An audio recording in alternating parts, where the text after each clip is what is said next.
Today we have today we have three honorable guest speakers. The first one is welcome Professor Henry Otgaar, Professor of Legal Psychology from Maastricht University in the Netherlands and KU Leuven, Belgium.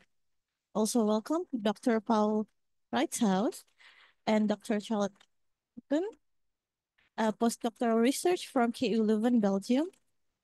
Welcome all of you to the Indonesia, specifically Faculty of Psychology, Universitas Indonesia.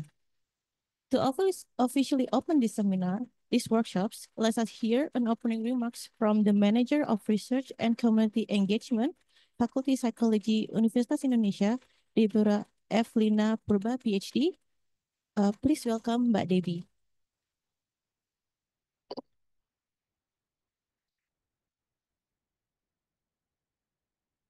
You. Uh, Thank you, and good morning, everyone. It is my great pleasure to welcome you this workshop on improving psychological research. And I see we have here both the online and in-person participants. Hello to you all, online participants and and in-person participants. Actually, we have 29 persons registered for the in-person participants, but now we only have like maybe less than 15. Yeah? It's okay. Later. Okay. Um, as a representative of this faculty, I'm honored to open these workshops. Uh, and I think this is an important event for us. Thank you very much, Henry, for coming here. And Henry is not a new person for us, yeah? Because Henry was, how many times have you come to? Um, four. This is the fourth, yeah, fourth or fifth times coming down here. And he's also an editor of the Psychological Research on Urban Society journal of our prestigious journal. And thank you so much, Henry. And also we welcome Paul Riesthuis. Yeah. Did I pronounce you right? Oh, very good, yeah. And Dr. Charlotte Buecken, yeah. And they are associate what is postdoctoral students from postdoctoral researchers, yeah, from KU Leuven. And Henry is from Maastricht University and KU Leuven, and maybe later from this faculty. Yeah. And as maybe you have informed about changes in our faculty, Henry, in the last 5 years, we have been in a transformation, significant transformation from teaching faculty to research faculty. And the transformation was uh, indicated by our changing rooms for working spaces for our faculty members and other things that we have done to increase our research outputs. So and this workshop is one of the things that we have done to increase our research. Um, with that, maybe I welcome you all once again. And I hope that we have a fruitful meeting for our doctoral students and faculty members. And I see one of my colleagues there. And I hand you over this floor to you for the next 6 hours, yeah, with us. Thank you and good morning. Thank you, Mbak Debbie, for the inspiring words. So, without further ado, we will begin our first session, which is about research methodology by Charlotte and Paul. Charlotte and Paul, the floor is yours.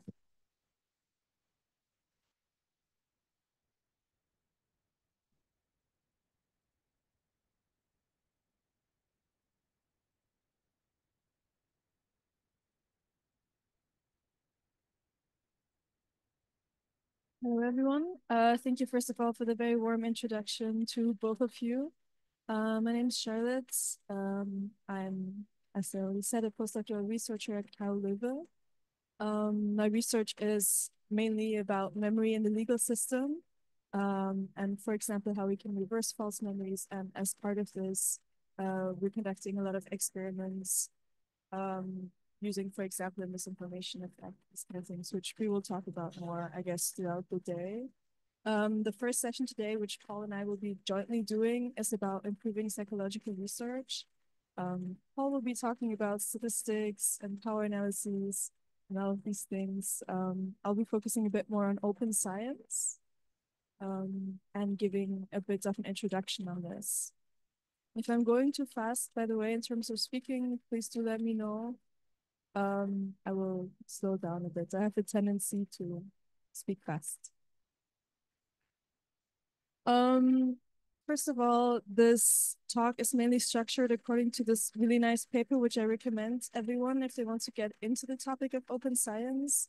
If you scan the QR code, it should lead you right to the paper. The slides will also be shared, so it should be easy for you to access this later on. I'm 99% sure that this is an open access article, so you should be able to access this either way, but we'll get into open access in a little bit. So first of all, what is open science? Sorry, people are still scanning. I can go back for a second. Step to the side. That's fine. Sure. There will be some more QR codes throughout, so I'll try to give you some time to actually scan them if you want. Just keep the tabs open. Because I'll be going through all of these steps throughout the presentation anyway. So what is open science? Open science is a bit of an umbrella term, and it refers to many different concepts in which we're trying to basically improve the psychological methods that are being used in the fields and trying to make them accessible to everyone. So open science includes concepts such as replicability, so being able to replicate an experiment that has already been done, either using the same methods or the same concepts. It also includes scientific rigor, so trying to use the best methods possible and the best data analysis in order to get results that can be replicated. It includes a lot of transparency, so being very open with what methods you're using, how you're analyzing your data, how you arrived at your hypotheses, these kind of concepts. Also reproducibility, which is a little bit separate from replicability, because reproducibility refers to being able to obtain the same results using the same data set. So basically in replicability, it could be that you're doing the same experiment over again. So you have a separate data set. You're trying to find similar results. It's also in general about openness. So being willing to share what you're doing in science to help others and also to help each other understand how to best improve our methods or science. The reason that open science is very important is that in psychology, we currently have what's called the replication crisis. So basically, with the methods that are being used or that have been used in the past decades, we are not actually able to replicate a lot of the very big or important results in psychological research. And this is problematic because, of course, psychological research can be used or also applied to real cases, such as, for example, in courts. Or I know Davy, for example, does research in traffic psychology, so that will also have an impact. So it's important that these kind of results do replicate. Yeah, so this has been a bit of a problem. And one of the solutions or one of the things that has come out of this is this movement of open science, which is that maybe this is actually also an opportunity for us to improve the methods that we're using so that in the future we are able to replicate our research. So at many different steps in the process of research, is it possible for things to go a little bit wrong, where open science can step in? And if we follow these principles, we're perhaps able to do better research. So for example, even when coming up with hypotheses, one mistake that can happen, so underneath the screen sharing, but basically it says coming up with specific specifying your hypotheses, is that if you don't control for your own bias, you can come up with hypotheses that are not necessarily objective. A problem is also parking, which means hypothesizing after the results are known. So generally, it's better to come up with a hypothesis before you actually do the experiment. So to base it in theory or in previous research, rather than to base it in the results that you have already found. Something that Paul will talk about, for example, is also the design of the study. So when we're coming up with a new experiment, it's important to look at how many participants, for example, have to be tested so that we can reach a specific statistical power with the tests that we want to use. And having low statistical power can also contribute to not being able to replicate findings later on. So this is just a little bit to show where different things can step in. There can be barriers to open science that I'm very aware of. One of them being that sometimes people think there's not a lot of incentive for using open science, and that's because in the traditional view in science or in research, publication is kind of seen as a currency. So if you're publishing a lot, if you're putting out a lot of papers, and that's a good. However, in my view and in other people's view who are advocates for open science, quantity is actually more important than quality. So designing a study very well, thinking about your hypotheses in advance, making sure that you have good enough statistical power. All of these things are very important and lead to good quality research as well. Another problem is that my clicker is not working. But I think, oh yeah, oh, can be a lack in access to resources. So of course, it's very easy to say, oh, everybody should follow open science principles, because I know that that's a very idealistic view as well, and that that's not the reality for many people, because maybe they don't have access to pay for testing a certain number of participants, or they're not able to pay for open access charges, which is something I'll talk about a little bit as well. But there's still certain things that can be done, I think, that I'll touch upon in this talk. Also, some funders now have open science requirements or open access requirements. I saw actually when preparing for this presentation that I think there's a law in Indonesia for open access publication. I could be wrong because I don't speak Indonesian, so I only saw some translations, but it's becoming increasingly important, I think, to think about these concepts as also funders start to ask for them. So, and some journals now also provide open science badges. So for example, when you publish, then it says on the article whether you have pre-registered the experiments, which is something I'll talk about as well, whether the data are accessible, materials are accessible. This is a website that I'll be talking about a few times. It's called the Open Science Framework. And basically the Open Science Framework is a website where you can share your data, where you can share your materials, where you can pre-register your studies. You can also find a lot of research and resources on open science on here. I think there's also a code for it. Yeah, so if anybody does want to open it,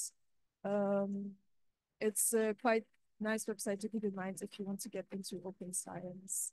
And it has a lot of resources, and it's also, I think, quite user-friendly, allowing for registration. So, like I said, one of the things that are very important for open science is open access. And Indonesia actually does really well in this, which I have, maybe I'll do this first. Because I looked into open access publishing, and Indonesia actually is the country with the most open access journals after the UK. So that's very nice. Good job. And there, a lot of them are diamond open access, which you can see the percentage that have article processing charges is only 25%, which means that here it's a lot of the time it's possible to publish open access without having to pay extra for that, which is very nice, which is why I encourage publishing open access for you, especially because it seems like that's a good possibility. I think even the journal of your faculty, the Ecological Research in Urban Society, is diamond open access. So it's really, really great. And that's because open access has a lot of benefits. It allows everyone to access your research, which means that it's being used by more people and it's also cited more often if that's something that you care about. But it also means that everyone is able to work with this research and build their own research on it. It also means that there's more visibility, or that it is aligned with a lot of funders' requirements for what they want with research. It's also good for the long term that it's just uploaded, because sometimes if you publish in a journal where people have to pay to access, this is based on universities having certain contracts with journals that students are able to access your papers. Because let's be real, I don't think most of us pay 40 euros for an article in order to access it. So publishing open access is always a very nice idea. And when you publish in an open access journal, then this is so-called the gold route to open access publishing, which means that the journal immediately opens the access up so that everybody can access your paper. However, there's also a green open access route, which means that you're basically archiving the article yourself online, which you could do on something like ResearchGate, for example. There's also other options here like Zenodo, and that basically the institution then puts it in a restored repository. I'm sorry. This would have to be checked, I think, with your own faculty though. What are the legal guidelines for publishing like this? What's also very important is opening your data and materials. I know some people are a bit scared of opening their data, for example, because they think other people might be using it. They might use it in their own meta-analysis, but maybe you want to be doing a meta-analysis. I still encourage people to share their data because it leads to a better review process, for example, where reviewers can actually look at your data to make sure that your results can be reproduced. And this doesn't have to be a bad thing, because I would rather have someone else catch a mistake I did by accident in the review process, for example, rather than something that's an honest accident being out. Yeah, it helps with the verifiability of results. It also helps reproducibility of analyses. So if someone doubts your results, for example, they can check the. It helps with replication. So if your materials are already out there, then other people can replicate your results, which is very important for if science should be used in a more applied context. That's not very well. And it also helps others or yourself reuse your material to stimuli. So if you have everything, for example, uploaded on the Open Science Framework, then you know immediately where it is. And even if you change laptops or softwares, everything is always there stored. The OSF has funding for more than 50 years to keep all your data safe. You can have public or private photos there as well. So that's very nice. I've also made use of this myself before, where I wanted to conduct a study and I knew someone else had used a certain stimulus. And instead of having to go through lengths to try to get a video that someone else used, it's possible to then just reuse this and cite them. It's very easy. I also make all of my own materials available so that other people, if they want, can use them. I think that's very nice. And what's important when you do decide to share your materials and your data is that it should be fair, so they should be findable, accessible, interoperable, and reusable.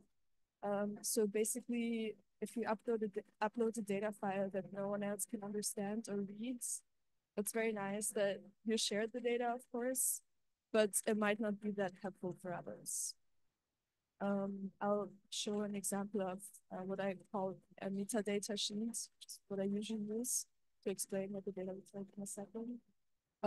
But this is what uploading your data to the open science framework could look like. So this is from one of my experiments. You can choose the country for storage. For this project, it was in the US. You can upload your data, materials. I also have some supplementary materials here. So that can all go through OSF as well. And yeah, I uploaded here, for example, all the materials in one zip file so people could download them in one. And you even get a DOI for them. So that makes it very findable for people. That can be just included in the article as well when you publish. And you can say all of the data materials can be found on this link. And like I said, it's very important that your data is findable and accessible. So this is an example of a metadata sheet I did. Everyone can do it however they want, of course. So this is just an example, but I find it very helpful. For example, on the left, in the A column, you see all of the names of the variables that will be in my data set, and then an explanation of the coding or of what that stands for on the right. So for example, I used the PANAS, which is the positive and negative effect schedule. And then all of the variables were numbered and had the name of the specific emotion. And then it said what they meant. And then the coding, so they scored from 1 to 5. And uploading a sheet like this together with your data makes it very easy for others to understand what your variables are. You could also, if you're doing, for example, a memory test, include how you summed up memory scores, so how you aggregated data, and then usually it's very easy for people to navigate your data sheet, hopefully. One other concept of open science is reproducible analysis. Like I said earlier, reproducibility is a bit different to replicability because it means you should being able to find the same results in the same data set. This is from a survey. It's quite bad quality here, so I apologize. But basically, more than 50% of scientists or researchers that were surveyed here thought that there is a reproducibility crisis, so that data, even when they are shared, are not clear enough actually to be able to reproduce the same results. Or if it's not the data that's not clear enough, the analysis process is not clear. So a thing that could also be shared together with sharing your data, if you're up for doing that, is an analysis code. So this could depend on what kind of software you're using. If you're using R, then this is quite straightforward, just the code you're putting in. I know not a lot of people, at least at our faculty, for example, use R now. So if you're using something like SPSS or YASP, there's also easy ways to do this. I've included here YASP because I personally don't use SPSS, so I don't have access. But in SPSS, I think you can do right-click, ask for syntax. And the syntax, if you copy that, that's basically the code as well. So sharing that is also very helpful for other people to rerun your analysis. It also makes it much easier for you to rerun your own analysis without having to click all over it again. But yeah, so in YASP, this is also possible if you go on the analysis. But yeah, if you go on the analysis and then you just click on the little R, then you get the R code for it. And you can also just copy paste this into an extra file, like a Word file, and then you have a analysis file or a syntax file that you can also share, which makes your analysis even more reproducible. So these are small steps that can be taken that don't take that long, but that really make your data and your research more accessible to others. One other concept that's quite important in open science is pre-registration. So what this basically means is that before you actually run the study, when you're thinking about how you want to test your research question, when you're thinking about your hypotheses, you usually already have some sort of proposal in mind, or you have at least thought out enough so you can ask for ethics, for example. All of these things can be pre-registered on, for example, the open science framework. And what this does is basically you just freeze whatever your hypotheses, thoughts, methods, ideas for analysis were before you actually run the study. And then you run the study and you can get back to this later on. And basically it ensures also for others that you didn't do parking. So hypothesizing after the results were known. It helps you remembering, okay, what were my hypotheses and how did I get to them? And yeah, it basically shows to others that you already had these hypotheses. Um, Pre-registration can be done on the Open Science Framework quite easily. You can go to registrations. They have many different ones. I usually just go for an OSF pre-registration, but you can also do an open-ended registration where you can just put all the information that you already have in mind. For example, these pre-registrations can be made openly available to the public, either immediately or after a period of time. So if you don't want people to know yet what you're working on, whichever reasons, you can embargo it and say only in 1 or 2 years do I want this to be publicly available. I usually just let people see it right away because once it's registered, there's also a timestamp. So that means that if other people were to do similar research, then you could always see that you already registered it first. So you were the first person to do this. Yes, so this is what an OSF registration would look like, pre-registration. So these are all the different fields. I'll swap over. All the different fields that you would be asked to fill out. So you put like the title and the description, but you also put general information on the study, like what kind of study are you doing? Is it observational? Is it an experiment? What are your independent variables? You also can already put a design plan. So for example, how are you planning to analyze this data? Will you be running a logistic regression, a binary outcome, for example? Will you be doing correlation analyses with descriptives, etc.? A plan for sampling. So who are the people that you will be testing? How many people will you be testing? This is what Paul will be talking about as well with power analyses, exactly. What are the variables you're actually testing and how are they aggregated from the data that you collect from the raw data? And then again, the analysis plan. So this is just the design of the study. And you can also already, if you have materials, add them if you want. So you can add files to this however you want. You can also add your co-authors already if you have an idea for that. And for these pre-registrations, you also get the DOI number, like a code, so they're findable later on. A lot of the time when you want to publish in certain journals, they will ask if your experiment was pre-registered. And this is what they will be talking about. There's other websites to do it. Of course, this is not the only one. And when you eventually do your analysis for your data, of course, the idea is that you follow this analysis plan. However, that can always be flexible, right? So it could be that actually you want to do some extra analyses that you haven't thought of. That's of course possible. It's just important to then mark in your manuscript. These were pre-registered analyses. These were not pre-registered analyses. And then that's fine. Yeah, so this is just an example from one of the last study for my PhD, actually. I graduated last year.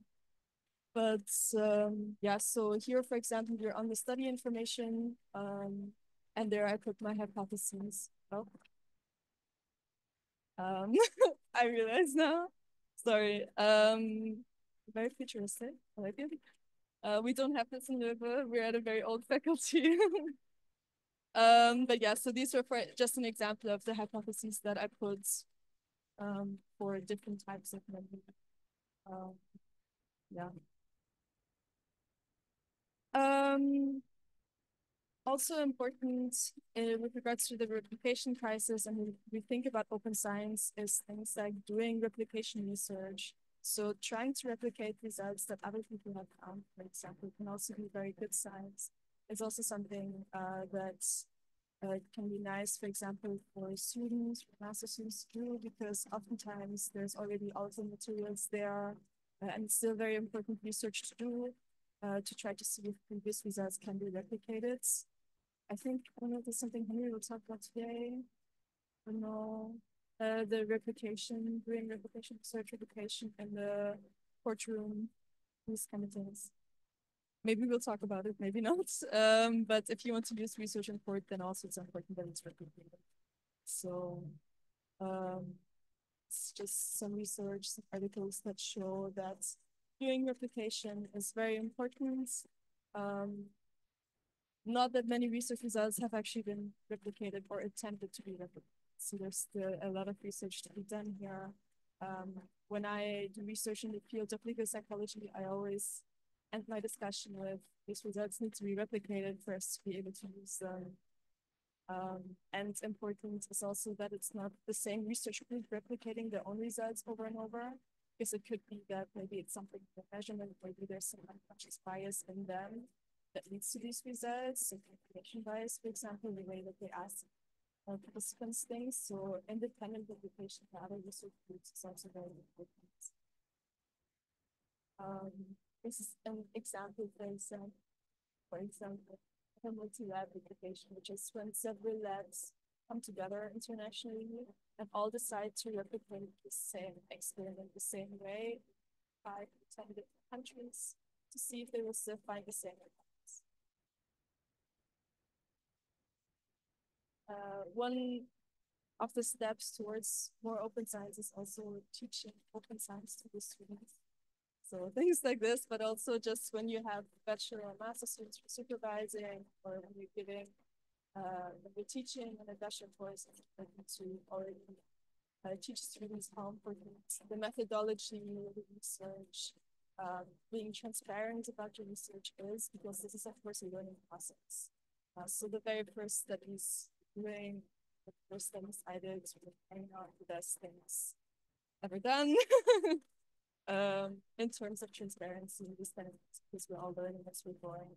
So it's just important to show students also that it's not just important to do research, but that we do research in the best way that we can by sharing our things, being transparent about research peers.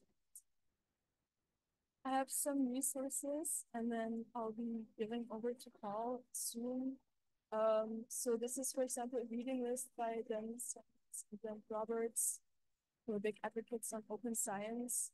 And basically this is just a Google Doc document that has some links for different resources related to open science. If people want to into it, there's a lot of things here. And then we'll be sharing the slides. Also related to the article that talks about these different steps of open science, there's a reading list as well that also says a little bit if the focus is applied to theoretical and how difficult the paper is. Yeah, how difficult. Yeah. And most of these are, well, all of these are open accessible, which if you're writing about open science, I would assume would be the thing to do. And then the open science framework is a very, very good platform to familiarize yourself with science. It's free. Also, all your data can be stored for free there. You don't have to pay anything. So it's very accessible. You do have to make an account, but that's free. So you just pay some on your email. And something that I've been dancing around is that what's very important to do open science is also to improve better practices in statistics and methodology, and really planning ahead on how many participants you test things, and to think already before conducting the study about how you might characterize. These are things that Paul will talk about. So I will give him the thank you. Oh, there's questions. Yeah. Do you want? Thanks, Charlotte. Maybe it would be good to ask your experience with stuff that Charlotte just presented, because in Belgium, the University of Leuven, but also Maastricht University, but many Dutch and Belgian university, open science, transparency is becoming the norm. But I also know that this happens in many other universities outside Europe as well. So I'm just wondering, at your faculty or your university, what is the policy or the ideas behind transparency, for example, in research? Someone who wants to reflect on that, or your experience with this, your thoughts on this.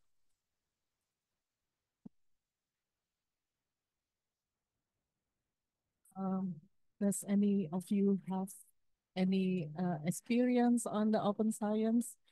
We have heard a lot about open science this past few years, and we also had a workshop on open science when Mark Brand was coming down here. He is from Michigan State University, and we he gave like a workshop on the open science, and our colleagues from a political psychology lab has already uh, has already experienced open science. They have a pre-registered thing on open science. So, but there is no policy for the open science or pre-registration in the maybe OSF, um, except for the guys from the laboratories.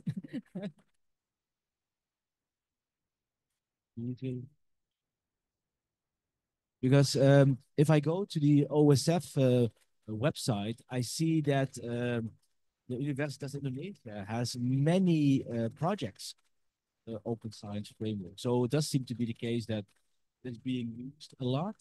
Um, and can I ask some questions? Because it's interesting to know, because I think one of my first stays here, I also gave a workshop on open science. That's correct, right? Yeah.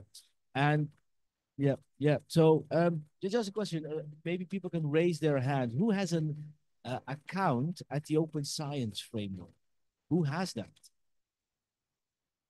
Okay, okay, yeah, okay. So I think because I know when I gave the workshop maybe 7 years ago, um, I actually asked people just to go to the Open Science Framework and create an account, which is free. It doesn't cost anything, right? It's free. And like Charlotte really nicely showed, you can store. You don't need Dropbox. You don't need Google Drive, or you can store your stuff on Open Science Framework with your students together if you're doing a research project, but also um, we often use it also for teaching. So sharing materials with your colleagues could be a very fruitful way in doing and using that as a platform. Um,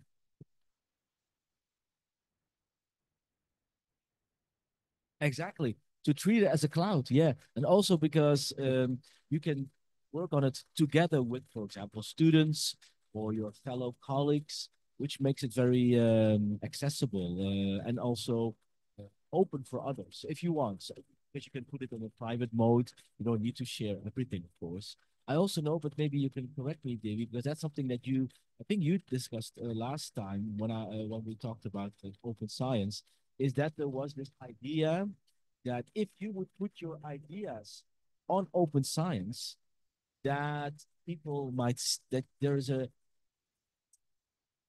steal that people might steal your ideas, and that there was that people were perhaps afraid, maybe here or in Indonesia, people might, well, they will steal my idea. Oh, really? Yeah. Okay. Yeah. Is it that? So no. Is that a really a concern that? Yeah. Because this happens in Indonesia, or is it a concern? Oh, okay, okay, okay, okay. Oh, yeah, yeah. Because I think the nice thing, I think that people do not realize, I think you said it as well, but it's true. It's time stamped. So if you put something on the open science, and certainly reputation, you can see on which day it has been registered. So if someone might steal an idea, if that's important, you are the first who looked at it. Yeah. So so you've had some. Sorry that I'm asking because I think it's interesting to know a little bit how other universities look at it because at Leuven and certainly in Dutch universities, um, this is a very important transformation. On the one hand, good, sometimes maybe imposed a little bit too much in certain areas, but I think it's a very good development.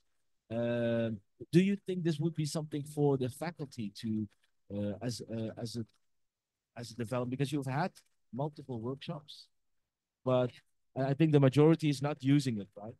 Yeah, for me personally, because I have uh, a good chance to collaborate with you in publishing papers. So since my first publication with Henry until now, we already use the OSF here. So we use the link the OSF in the method section, so we can open our data, our materials, our stimulus. So it would help us in the reviewing process, and it helped us to get accepted for our papers. Yes.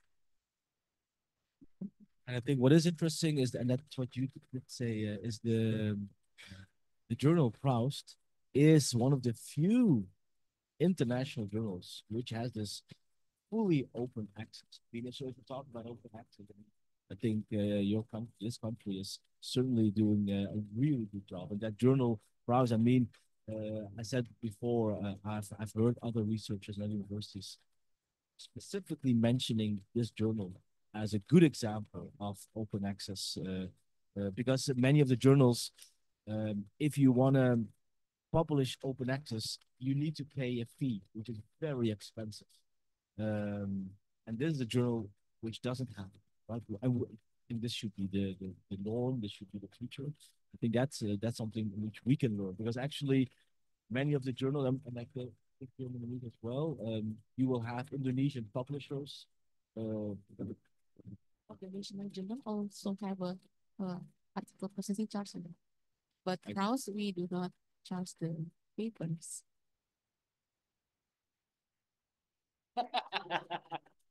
I hope for it.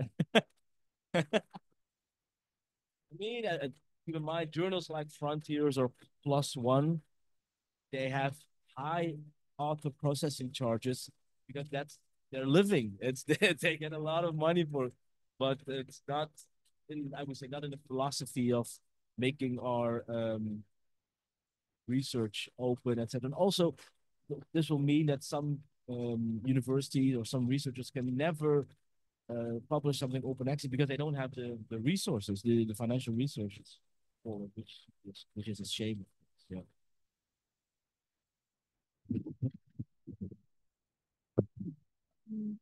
Because actually, when I showed earlier, the number of open access journals in Indonesia was very, very high, and 75% of them do diamond open access so that you don't have to pay charges to publish open access.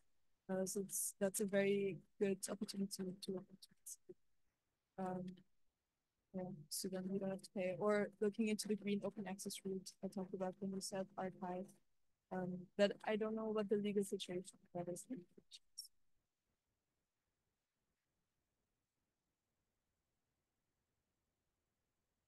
Because you told us, and I've also heard that for the past years that your faculty is becoming there's, there's a very nice balance between teaching and research, right? Because if I'm correct, in the past, focus on teaching, also still research, but now the balance is a little bit better, I would say, or better, whatever you could call it. Yeah, more balance, yeah, and do you think that open science is a good way, could be a good way for your research or PhD students to find this balance because to use it as a way to do the research, just of curiosity.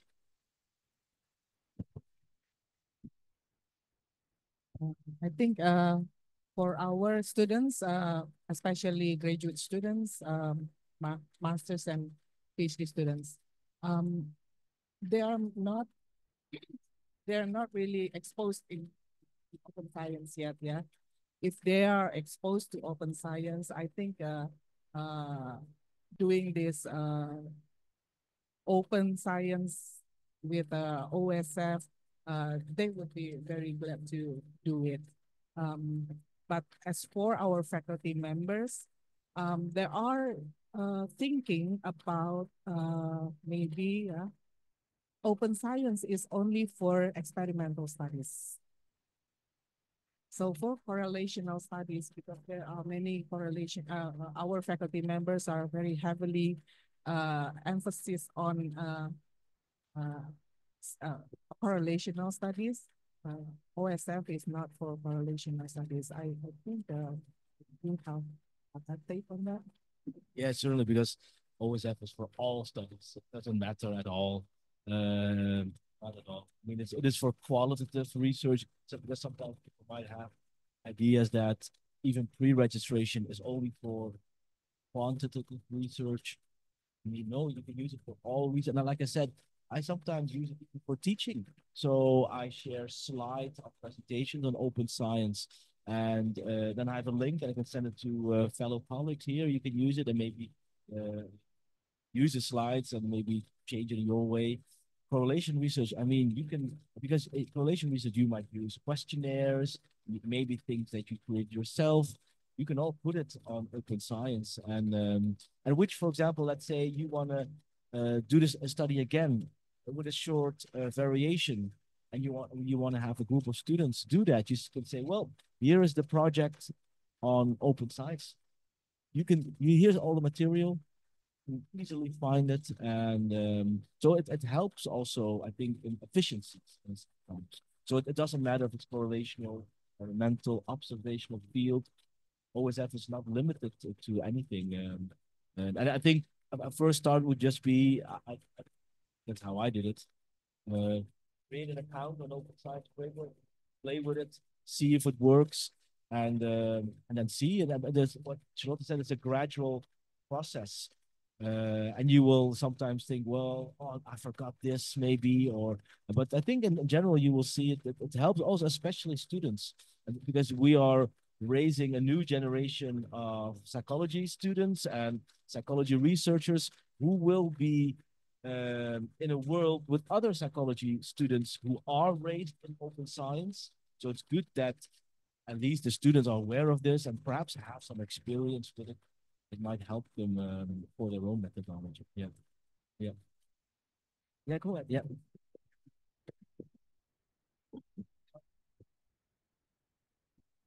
Thank you. I want ask about the pre-registration. I have experience that I already pre-register my my experimental study, but at the end, the result is not really. I found interesting result, but the hypothesis and the result is not really the same with the pre-registration. What was the problem? Is that make less opportunity to publish or what? Yeah, thank you. That's a very good question. I think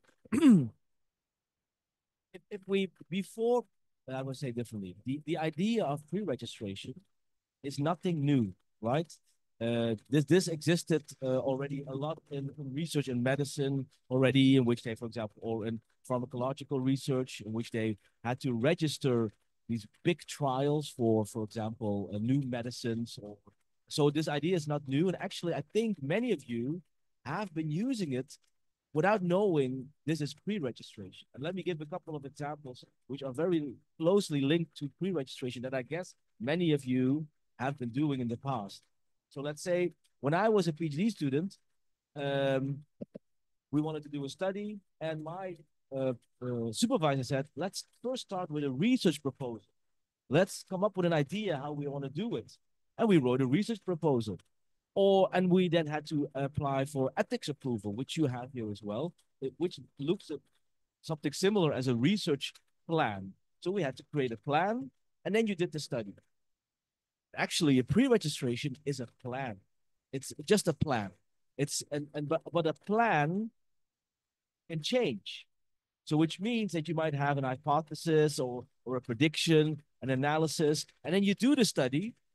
And I've had that numerous times, which shows I'm maybe not the best person in coming up with good prediction. That's no, but this happens. I know my colleagues have it as well. So you write your plan and then you do your study and you think, damn, I could have done it better. That's no problem. That's that we all know hindsight bias, right? So then you obtain your data and think, damn, I should have planned a different analysis, a different hypothesis, but that's okay. I think you just need to be open about this, and you could say, well, this is what I planned, but in retrospect, this is what we need to change. Maybe I need to do another analysis. And you just report that in your article. No one, people, researchers would, I think they would find it very valuable because if you don't do it, if you do, that's what you said. You if you do if you write it up as if you planned it, but actually you didn't, that might give the idea that your results are stronger than they really are. And I think researchers find it very important to be very modest about what you find. And if you're very open, you say, well, this is what I planned, but eventually I didn't find what I predicted, perfectly okay. There is no consequence in terms of publication. I've not seen any indications of that. Yeah.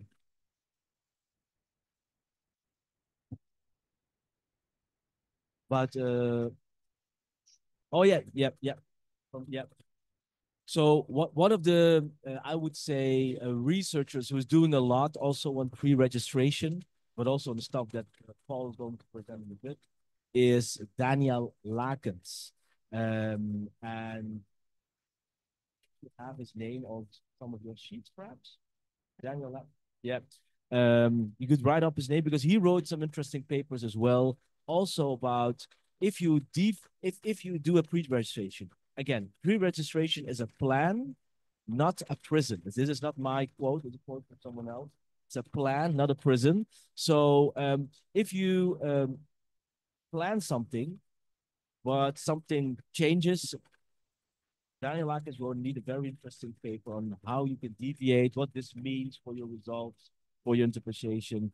I think it's a very interesting way. And so it's no problem whatsoever if things change. I've not seen anything in our experience. If we do a pre-registration and then we think, damn, we need to do perhaps another analysis, we write it up. At least I have never seen any problem with that. At least that researchers say, wow, you shouldn't do that. You know, I think they actually find it very valuable because they understand that if you do it,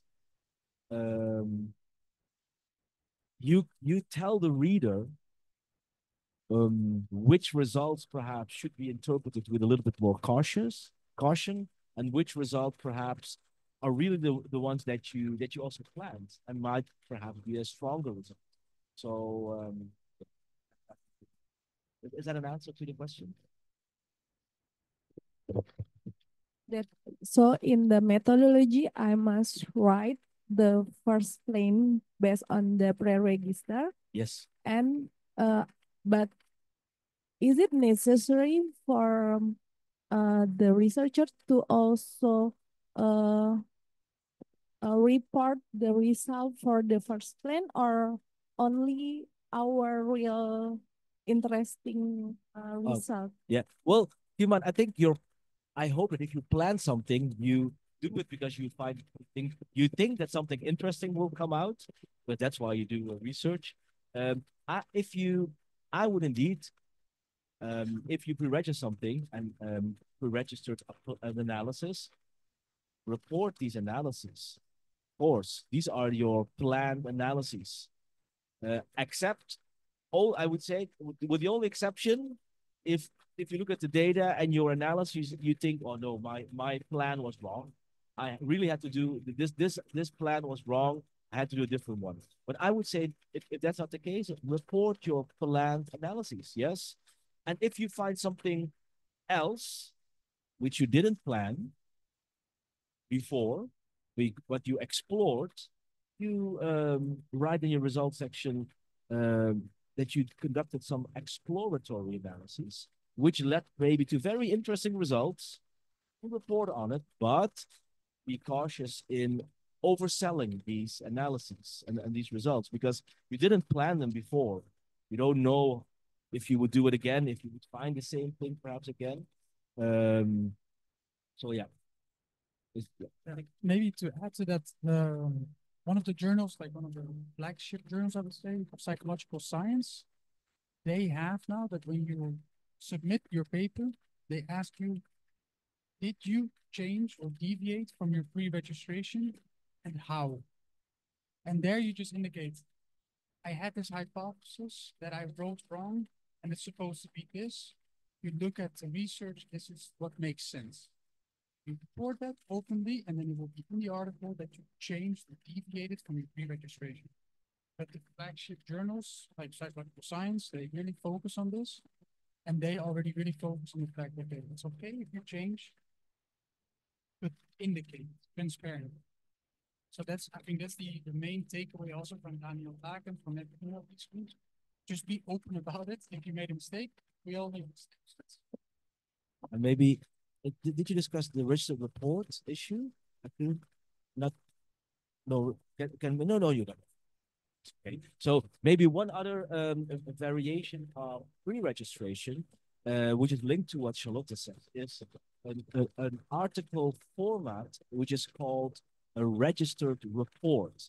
I'm not sure if you know what a registered report is. So normally, what I guess what many of you do a study, you collect data, you do the results, you write a discussion, for example, and you submit it to a journal. That's what you do. But there is an alternative. You could also, and many journals are using this now. For example, Psychological Science, what Paul said, uses this. Um, um, you write an introduction and method section of pre-registration, actually. And only this part, let's say the introduction and method part, you send to the journal. Only that part. That part will be then reviewed by research in the field. And they look at whether your idea is interesting, is strong, whether your hypotheses make sense, whether your planned analyses make sense. And if they say, good, go ahead with the plan, only then you can collect the data.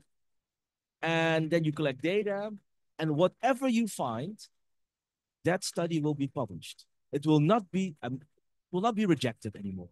And there can always be exceptions, but in general, it will be accepted. This is interesting, right? Because even if you find nothing, null findings, it will be accepted. So it's almost a guarantee for a publication, right? And this is interesting because this idea of only publishing findings which are significant is actually it's not needed anymore. It's about being very transparent and open that sometimes you don't find anything, and that's equally important to publish. So it's a registered report. I think it doesn't have any downsides.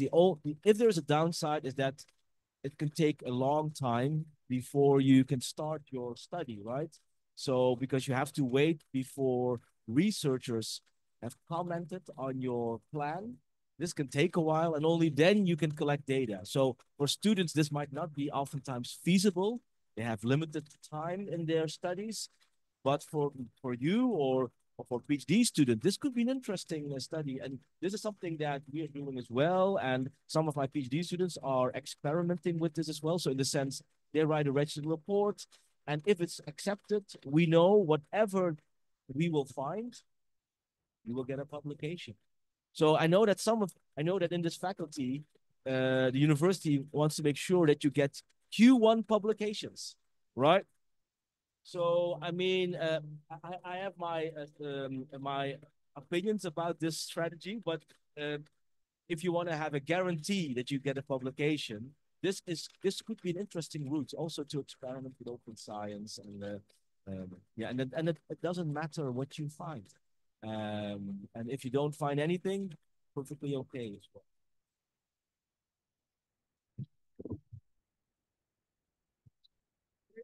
Then the first half is already published usually. So basically the introduction and methods, all of that is already published, but that's called the stage 1 registered report. So other people can already see it and access it, but at the same time, they know that you're going to be carrying out this experiment and your results will be published there together with the first part later on. So maybe if that's something you're worried about. I don't think so there's need to be worried about because people go through registration doesn't pass. But then this could be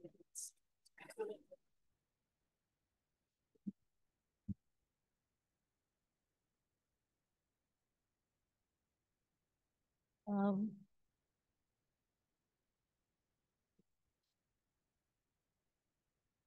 Building up on the my friend's question.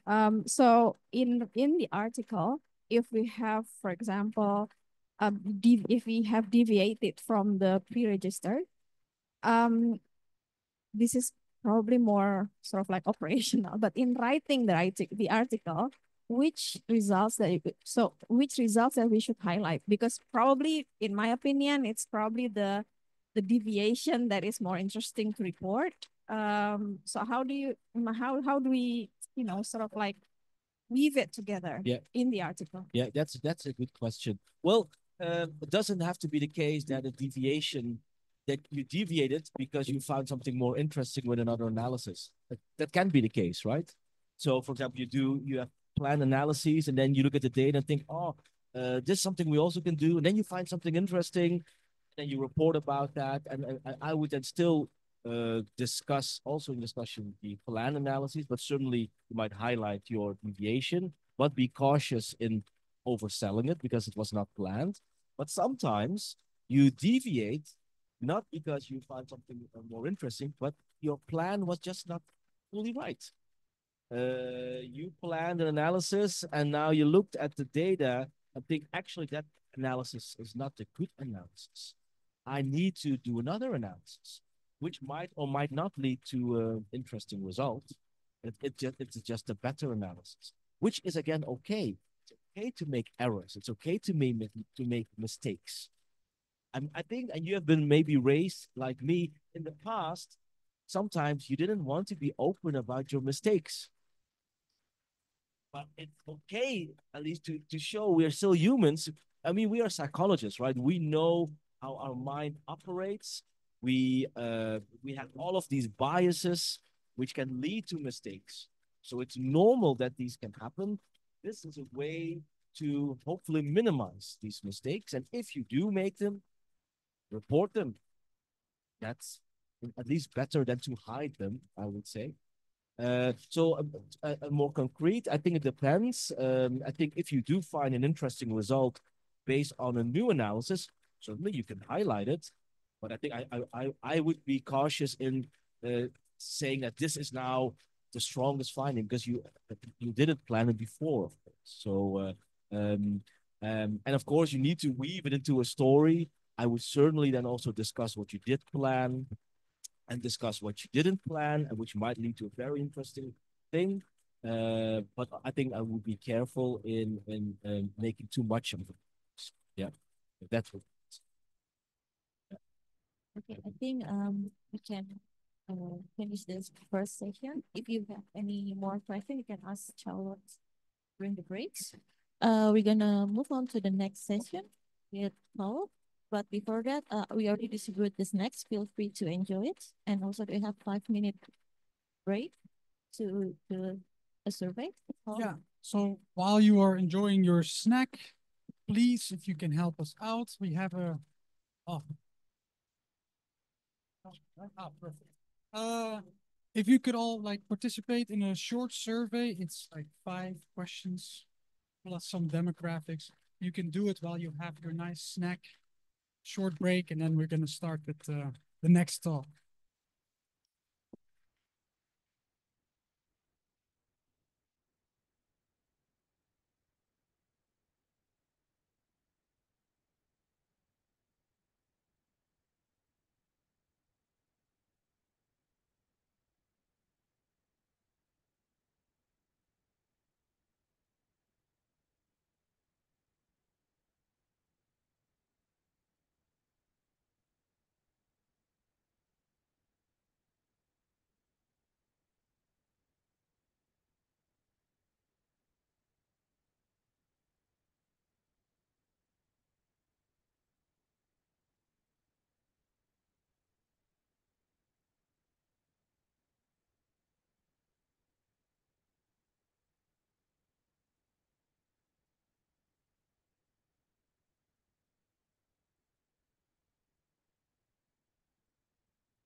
Okay, so I will start.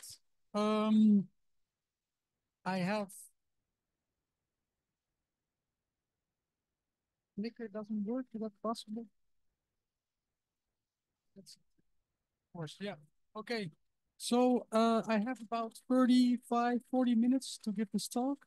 So I might have to skip some things because I had initially planned around an hour and a half. So I definitely your fault. But today I will be talking about the smallest effect size of interest. It will become clear what it is in a bit. I'll use many examples to give idea of what it means and why it is important.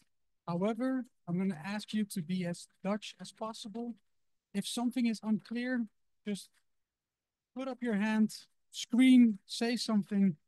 I don't mind if it's rude. If you think you don't understand it, please stop me, because otherwise you might get lost throughout the presentation and I want everyone to get the most out of it. So please interrupt me if you have any questions.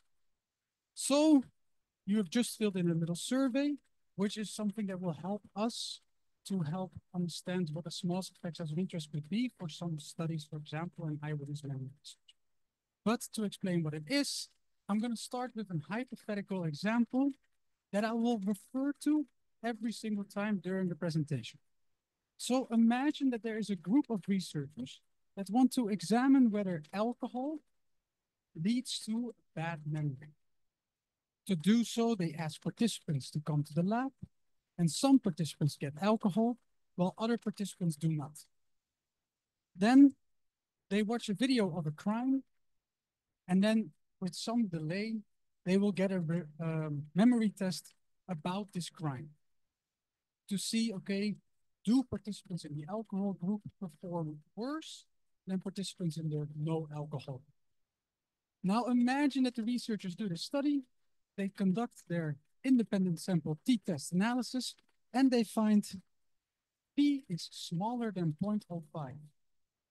Can anyone tell me what this means? A significant difference? Anything else? Okay. For time reasons, I'm going to move on right away. Now let's imagine that they did this study and they found p is greater than 0.05. What can the researchers say now? Not statistically significant, okay? Anything else? Can they say that there's no effect? Okay. All right. Okay. All right. So these are usually the types of conclusions that people come to get a p-value. This is also where sometimes the p-value becomes a bit misleading, and it also has to do with the exact definition of a p-value. Because the interpretation of a p-value below 0.05 is that it is unlikely to have observed a difference between the sample means of this magnitude or larger if there was truly no difference in the population. So if there was no effect, as God sees it, this would have been a weird result. An interpretation could be value greater than 0.05. The exact correct definition is there's insufficient empirical evidence to state that the observed difference between the sample means would have been unlikely given the null hypothesis. In my opinion, this is why I hate the p-value. Because it's just, what kind of definition is this? Are we supposed to work with this? Are we supposed to get some sort of good sense about what this means? But I think that this is where also a lot of the issues arise from people having difficulty to really understand what a p-value is, but it can lead to actually wrong conclusions. And there are some misconceptions about the p-value, which is the probability of observing the sample data or much more extreme data, assuming the null hypothesis is true. So it always assumes that there is no difference between the two groups. And with no difference, we mean a zero difference. That's the null hypothesis. But theoretically and also practically speaking, this is almost never true, that it's exactly zero. So then we need to start on thinking about it. Okay, when is it truly that there's nothing going on? So with a p-value greater than 0.05, as you guys also, some of you also alluded to, it says that the null hypothesis is true. There is no effect. However, this is not true. There's insufficient empirical evidence that there is a difference. However, we see in the literature that a lot of people examine or interpret a non-statistically significant effect as if absence of an effect. But again, this is not the case. It just means that you have insufficient empirical evidence. Another misconception is that the p below 0.05, that the null hypothesis is false. However, we use an alpha level of 5%. That is that we are allowing it, that we are 5% of the times that we are wrong. So just because we find a p-value below 0.05 still can mean that we made a type 1 error rate, saying that there is an effect while actually the null hypothesis is true. But okay, that's not so bad. And then lastly, this is one that I am very concerned about and work a lot about, and what I will talk about today is that a lot of people think that as soon as you have statistical significance, a p-value below 0.5, that then you have a practically relevant effect. The problem is that if you have a huge sample size, you can find statistically significant effects for a p-value below 0.05 for almost anything. So for example, to the example of the alcohol and placebo group or non-alcohol group, you can find a mean difference in details of 0.05 and it will be statistically significant, but who cares? It's just too small. And that's what I will be talking about today. So the problem is that a lot of people, at least in our field and Ivan's memory research, still see the p-value or statistical significance as evidence that something is practically relevant, medically relevant. And we also looked at how people interpret their effect sizes and receiver operating characteristic curves. Doesn't matter if you don't know about it. It's just how do they interpret their effect size. And 90% of the studies relied on statistical significance. This is problematic in my view. This leads to oversimplifying the conclusions that we can make from our actual research. We know that there's a lot of nuance, that is more complex, but then we make our decisions on p-values that are below 0.05.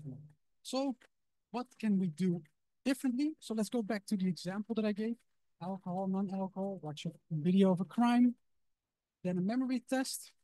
And then instead of focusing on the p-values, we can also just focus on the effect size. So let's imagine that participants in the alcohol group remembered on average 6 details. So on average, participants in the group remembered 6 details of the mock crime. And then let's assume that participants in the non-alcohol group remembered on average 7 details. In this case, the effect size is 1. Participants in the alcohol group remembered on average 1 detail less than participants in the non-alcohol group. Now with this, we can start thinking, is this relevant? Or is it not? But we can at least have this conversation. With just a p-value, we're just saying, I don't know, below 0.05. I don't know. But at least here we can start doing this. And this is what becomes very important also with some of the analysis that I'm going to propose. Looking at this, it's going to be very. But just to make sure that we're on the same page, an effect size is simply the degree to which the phenomenon is present in the in the population. And you have many different types of effect sizes. The one that I just showed was an unstandardized effect size, like a raw mean difference. What is the mean, what the difference in means between the two groups? This is also known as a simple effect size. So here as I show. This can also be shown in the linear regression or the general linear model, wherein it is actually as a sort of formula, where the intercept is the mean of the control group, and then the predictor is the group, the alcohol group, which is -1. So it's the same information. But from what I've seen in the literature, many people rely on standardized effect sizes. I'm going to show that this might be problematic for many reasons. But standardized effect sizes is simply that you use some sort of variation and you standardize the effect size of that. So for mean differences, you take the mean difference that I've shown before, but then you divide it by the standard deviation. And that's it. There are different variations of it, but this is the general concept. And this is known as a Cohen's integral. We also have correlation, which is Pearson R, variance explained, which is the R squared, omega squared, and partial squared, you name it. They have all different variations that take into account different types of biases. And then you also have for the regression coefficient, beta, all just some sort of standardization based on some variation. This is a link to a book that I am a co-author on, Physical Guide to Effect Sizes and Confidence Intervals. And this shows you how to calculate each effect size that you want, how to get confidence intervals for these effect sizes, which again, these confidence intervals will become more important in a bit to help you understand when something might be practically relevant or not. But this is just some self-promotion. Yeah, I have to do that as well, right? It is open access, absolutely. Open access, free. Yeah, absolutely, absolutely. But it's not published, so but okay. So as I've already said, I think it's important that we start focusing on unstandardized effect sizes. And you might think, yeah, who the hell are you, Paul? We don't care. But then you have these authors in 1986 already that's shown that standardized effect sizes can be problematic. That is, people often say that it's useful because then you can compare between studies. However, if you have different standard deviations, this can simply be due to different designs. So therefore, the effect size might be exactly the same. Standard deviation is different, and therefore you think that there is a difference, but there is actually not. So this causes problems with one of the main points that researchers always say that they use standardized effect sizes. There's this lovely article by Tom Baguli in 2009, where he also makes the argument that unstandardized effect sizes should be used because they're easier to calculate, more robust, and lastly, just more important.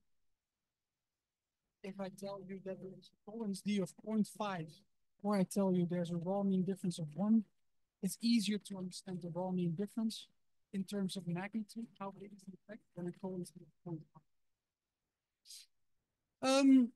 And this was reiterated by Becker of why you should use this. There are some good reasons to use standardized effect sizes because, for example, the measurement that you're using has no meaning. Think about, for example, Likert skills. In my honest opinion, in this case, maybe you have to start looking at the latent variables, but I'm not going into that today. So why do effect sizes matter?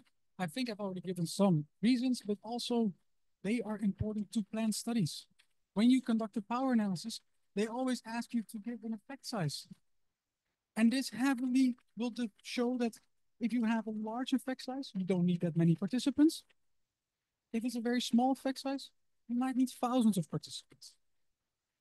And that's why it becomes important to really understand how many participants do I need. It's also important for meta-analysis. Many people have conducted studies in the field, and now you want to understand, okay, what is the overall effect? Is there something truly going on, or is it just single studies that maybe find something? Again, becomes important. And lastly, practical relevance, as I've already indicated, when some studies matter or not. For example, our memory. And this is an issue that has been around since already 1982, but actually already before in the medical field and other studies. But the thing of when do therapies actually matter? When does it actually help people? When is a statistically significant difference a significant difference in terms of actual improvement? As I said, it's already been from 1976, and this is where they introduced equivalence testing. And equivalence testing is shown and prove that some effect is just too small to matter, even if it is statistically significant. And we also have something that is called minimum effects testing. wherein you try to prove that minor effect is not only statistically significant, but also practically relevant. However, as I will make the case, for these types of tests, such as equivalence and minimum effects testing, the effect size plays a crucial role. Which effect size is indicating that something is practically or theoretically relevant for a major test. So as I said, you have this thing that is called equivalence testing. In equivalence testing, what we want to do is actually find proof for the null hypothesis. Remember that if you find a p-value above 0.05, you're not able to say that there is no effect. You're only able to say insufficient empirical evidence and blah, blah, blah. Okay. But we would like to show sometimes that there is indeed equivalence or that there is no effect. For example, with the alcohol and no alcohol example. We have many cases wherein there is very limited evidence. And we need to have as much eyewitness evidence as we can because there is nothing else. If we would start discarding all evidence of eyewitnesses that are intoxicated, we would lose a lot of valuable evidence. So it is in this case maybe important to ask the question, do they perform good enough? Or is it actually that bad that we cannot take this into account anymore?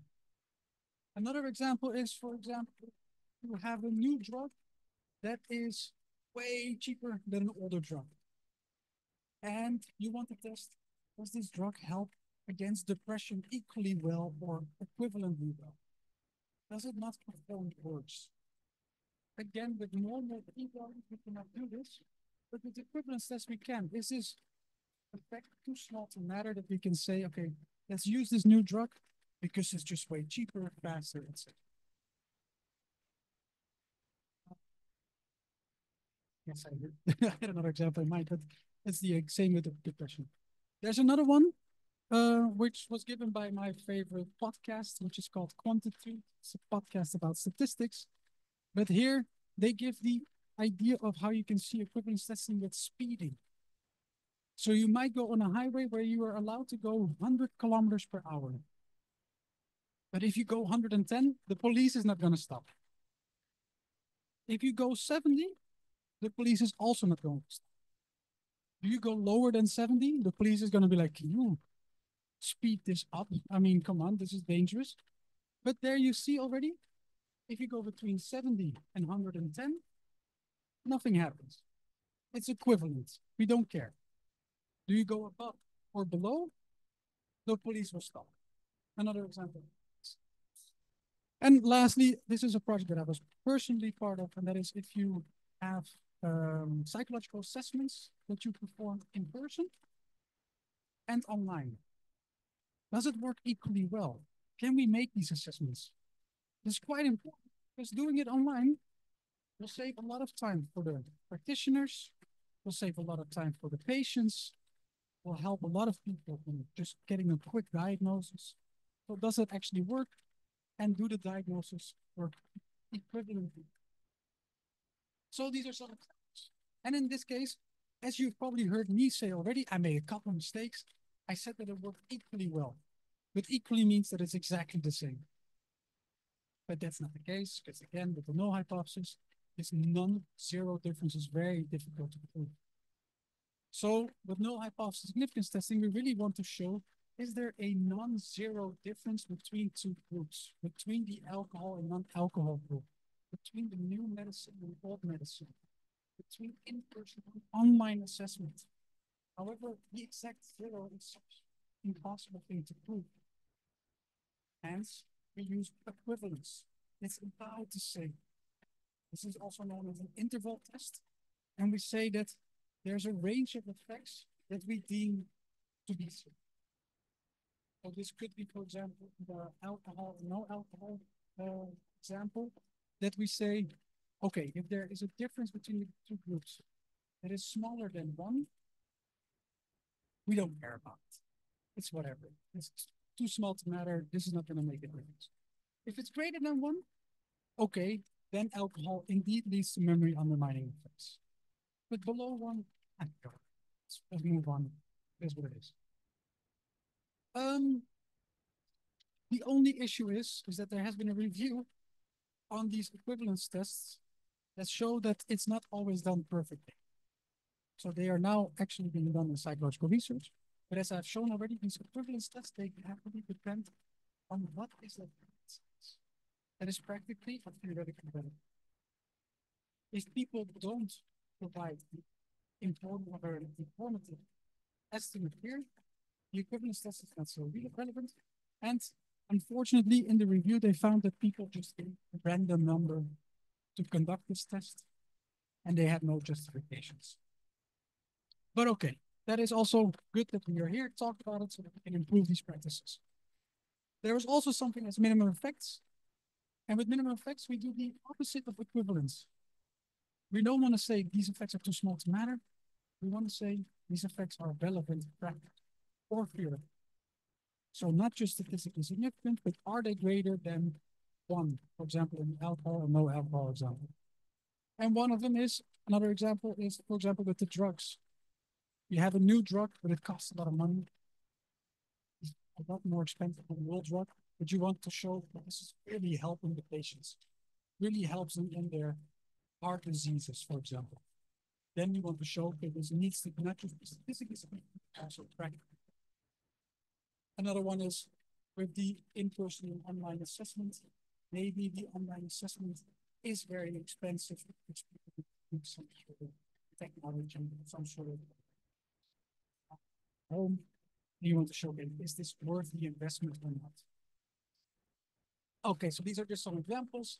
I looked together with Rob Kribbe into how people conduct these minimum effects tests. I know I said equivalence test here on the top.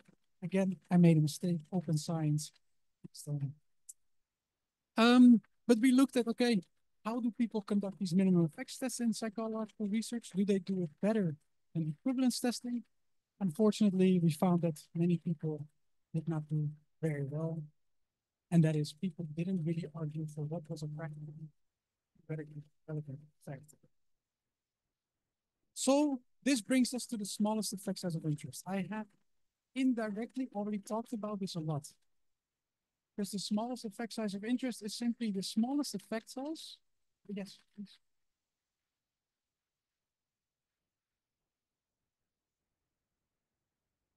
Closer to the mic. Sorry. No, thank you. Yes. So the smallest effect size of interest is simply the smallest effect size that you might personally care about. But this is usually not the most relevant one because people might not care what you personally care about. Another one that is usually used a lot is an effect size that is practically relevant. So one detail, the alcohol, no alcohol example, is that practically relevant or not? Or theoretically relevant? This is usually more difficult because psychological theories are not very specific. They're quite vague, which makes it difficult to make these kinds of arguments. This is also known as the minimally clinically important difference in the medical literature. In the statistical literature, this is known as minimally meaningful effect size. And people in psychological research have used or practically relevant effect size or smallest effect size of interest. They all mean the same thing. Doesn't matter, just so for you to know. And this is all under the assumption here that statistically significance is not practically relevant. And we need to start understanding what is the smallest effect size for a study that has practically or theoretically relevance for a particular field of research. It is important, but I've already said this before, that if you have a really large sample size, you can find statistically significant differences for very small differences, but they might be completely meaningless. If you have very small sample sizes, you might find really large effects. You might think, oh, great, that is good. It's not, because it's truly unreliable. You only have 20 participants. You only can detect really large effect sizes. But if you would have gotten more participants, you would see that the effect size gets a lot smaller, for example. So this is not a free pass to just get really small sample sizes. No, this actually takes quite more participants to actually establish which is practically relevant or not. We have conducted a study where we try to get what is the smallest effect size of interest under eyewitness or under memory researchers. So to get an expert consensus study, and I'll come back to this in a second. But we found no consensus, spoiler alert. We also, as I already alluded to, looked at some of the research that is published in eyewitness memory research. We thought, okay, maybe people already think about this. When you report your results of a study, you usually report also the effect size. But people do this, we found, but they never interpret them. So it's just one of those things that like, okay, I have to do this. People ask it from me, but then they don't really do anything with it. People still rely on statistical significance to make any kinds of decisions. So this does lead to the question, how do you set the smallest effect size of interest, or how do you define this? And there are some objective ways, which is a just noticeable difference. And this is actually a fun study where researchers looked into the idea that women, when they have their period, or they menstruate, that their skin becomes more red. And it becomes more red because then men are more attracted to them. That was their hypothesis. Surprisingly, this is true. Women become more red on their cheeks, and that's the idea that men will become. That's why they use blush. For example, there was only one slight difficulty. Men didn't notice it. So this is just too small to matter. They do increase in redness, but people don't recognize it. So yeah, why would we care? This is not relevant. Another one is minimally clinically important differences. Imagine you have a drug, you want to see, does it help people?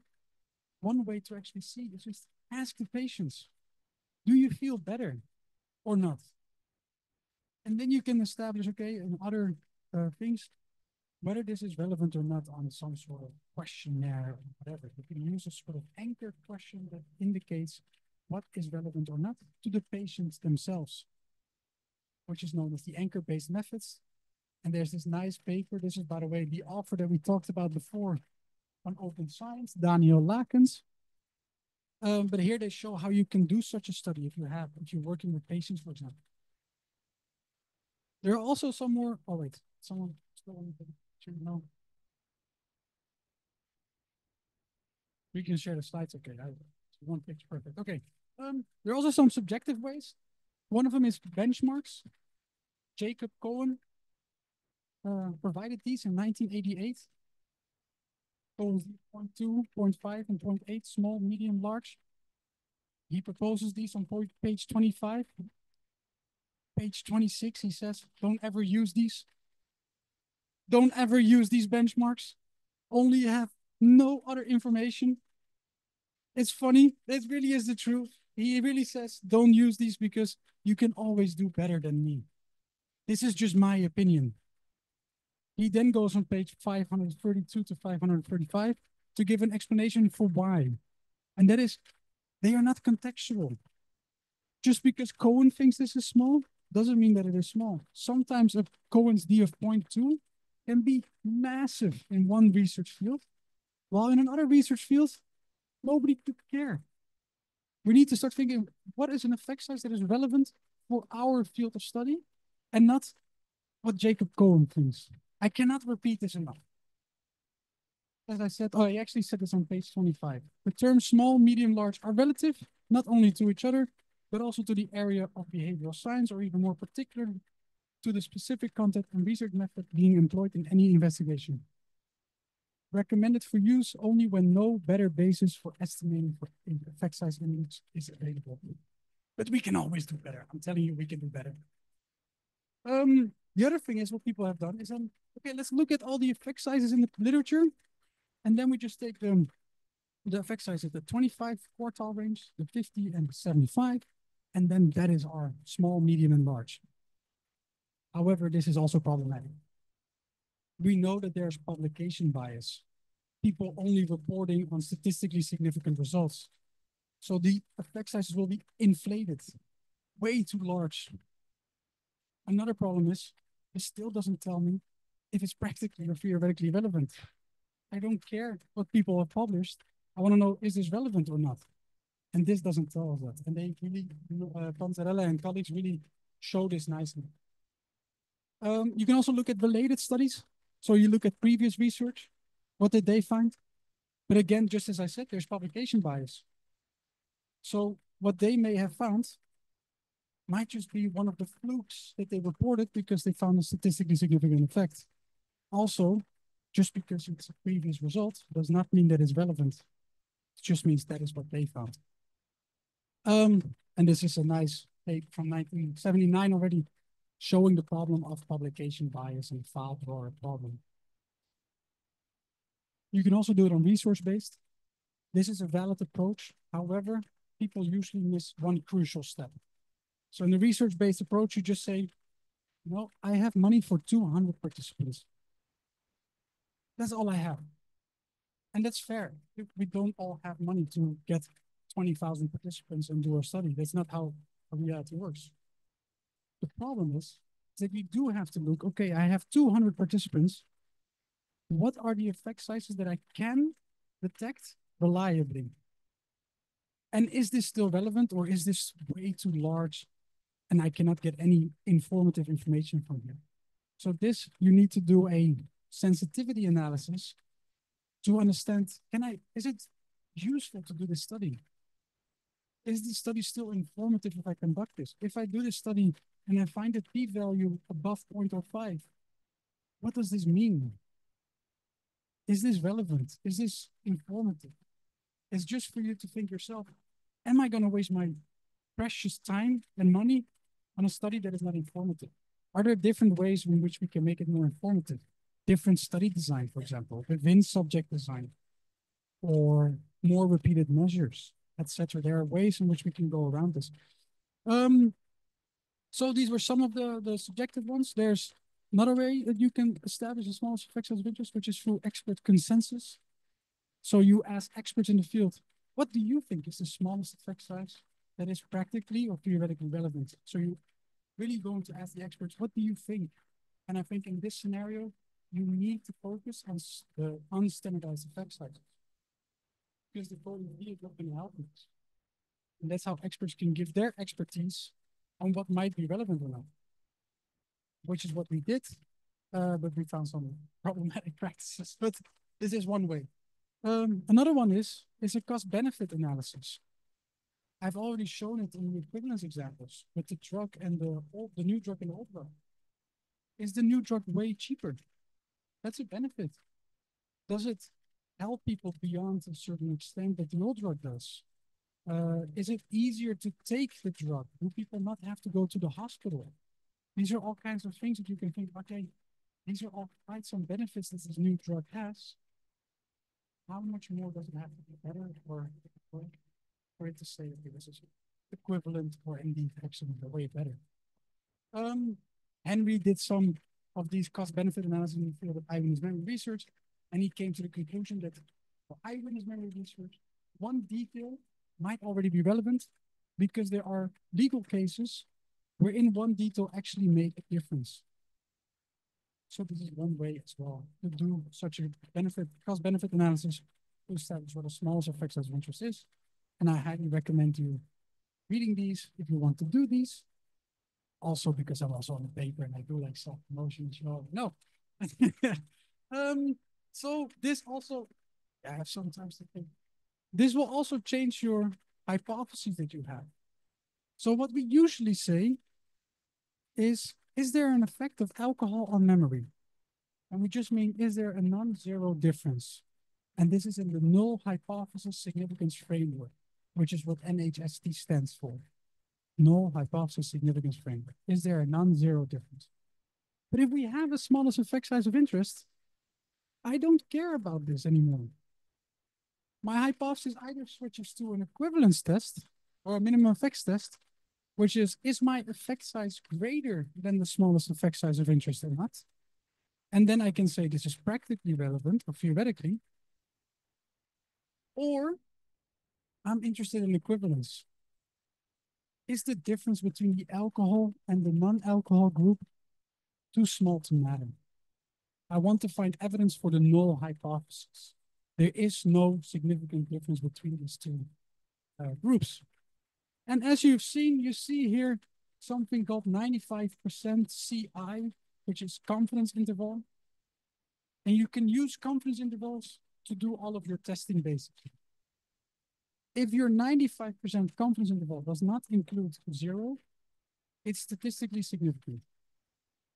Same interpretation as a p-value. 95% confidence interval does not include 0, statistically significant. For minimum effects testing, 95% confidence interval that does not include the smallest effect size of interest means it's practically relevant. That's it. You just replace the 0 with your smallest effect size, and that's it. For equivalence testing, you use 90% confidence intervals, and this has to do with the type of test that you do. I can give you some literature on why this is the case, but I don't think it's that relevant. You use 90% confidence interval, and you just check, is the confidence interval within the upper bound of the smallest effect size of interest? So for example, 1 and -1, which is the smallest effect size of interest in the opposite direction. Yes. That is because in the procedure that we use a two one-sided t-test. So we do a t-test towards inside, and therefore you use 95% on this side, 97%. Now it comes to 90% probably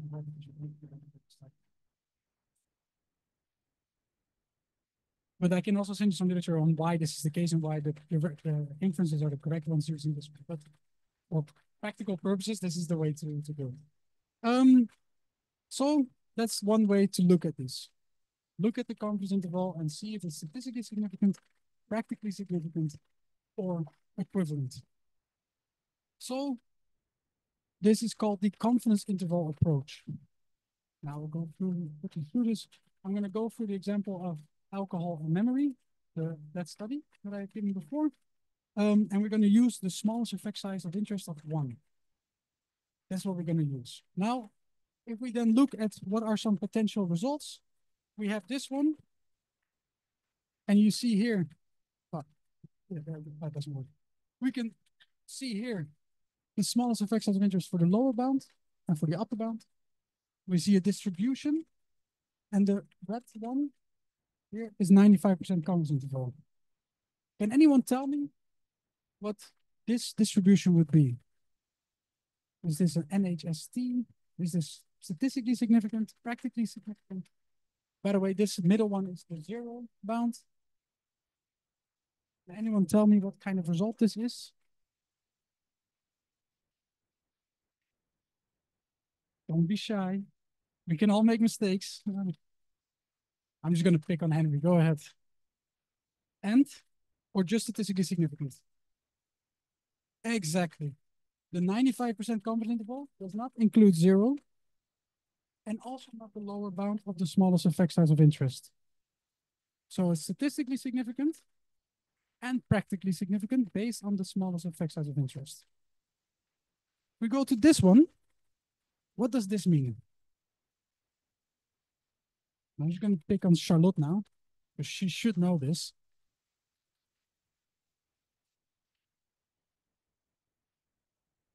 Exactly. The 95% confidence interval does not include 0, so it's statistically significantly different from 0. But it includes the smallest effect size of interest, so we cannot make any judgments on whether this is practically relevant or not. This is what we see often when we just conduct normal null hypothesis significance tests. We find a statistically significant effect, but we don't know if it's relevant or not. What about this one? The green is the 90% confidence interval. And Davy, I'm going to call on you. What would you say?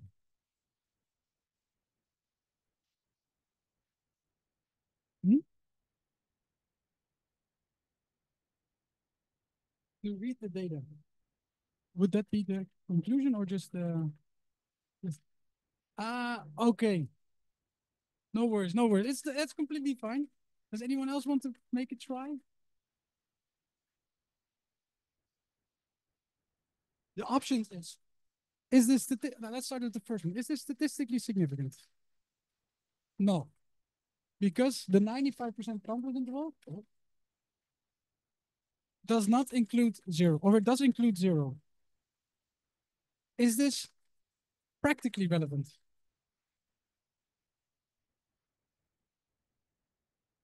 Okay. Practically relevant is that the 95% confidence interval, with this distribution here, does not include the -1, because it's in this direction. So it's participants who drink alcohol perform worse than participants who don't drink alcohol. That's the idea. This one is a fact. This one, number 3, completely useless. Yeah. It's not statistically significant, not practically significant. It's also not equivalent, because it's not completely within the smallest effect size of interest bounds. Yeah. This one. This one is statistically significant. The 95% confidence interval is greater than 0. But it's completely within the equivalence bounds. So it's not practically relevant. It's equivalent. We don't care. This one is exactly. And this is just the first distribution, but in the opposite direction. And that's it. It's just something to get your mind around. 95% confidence interval, replace the 0 with something else, and that's it. Okay, the time is up.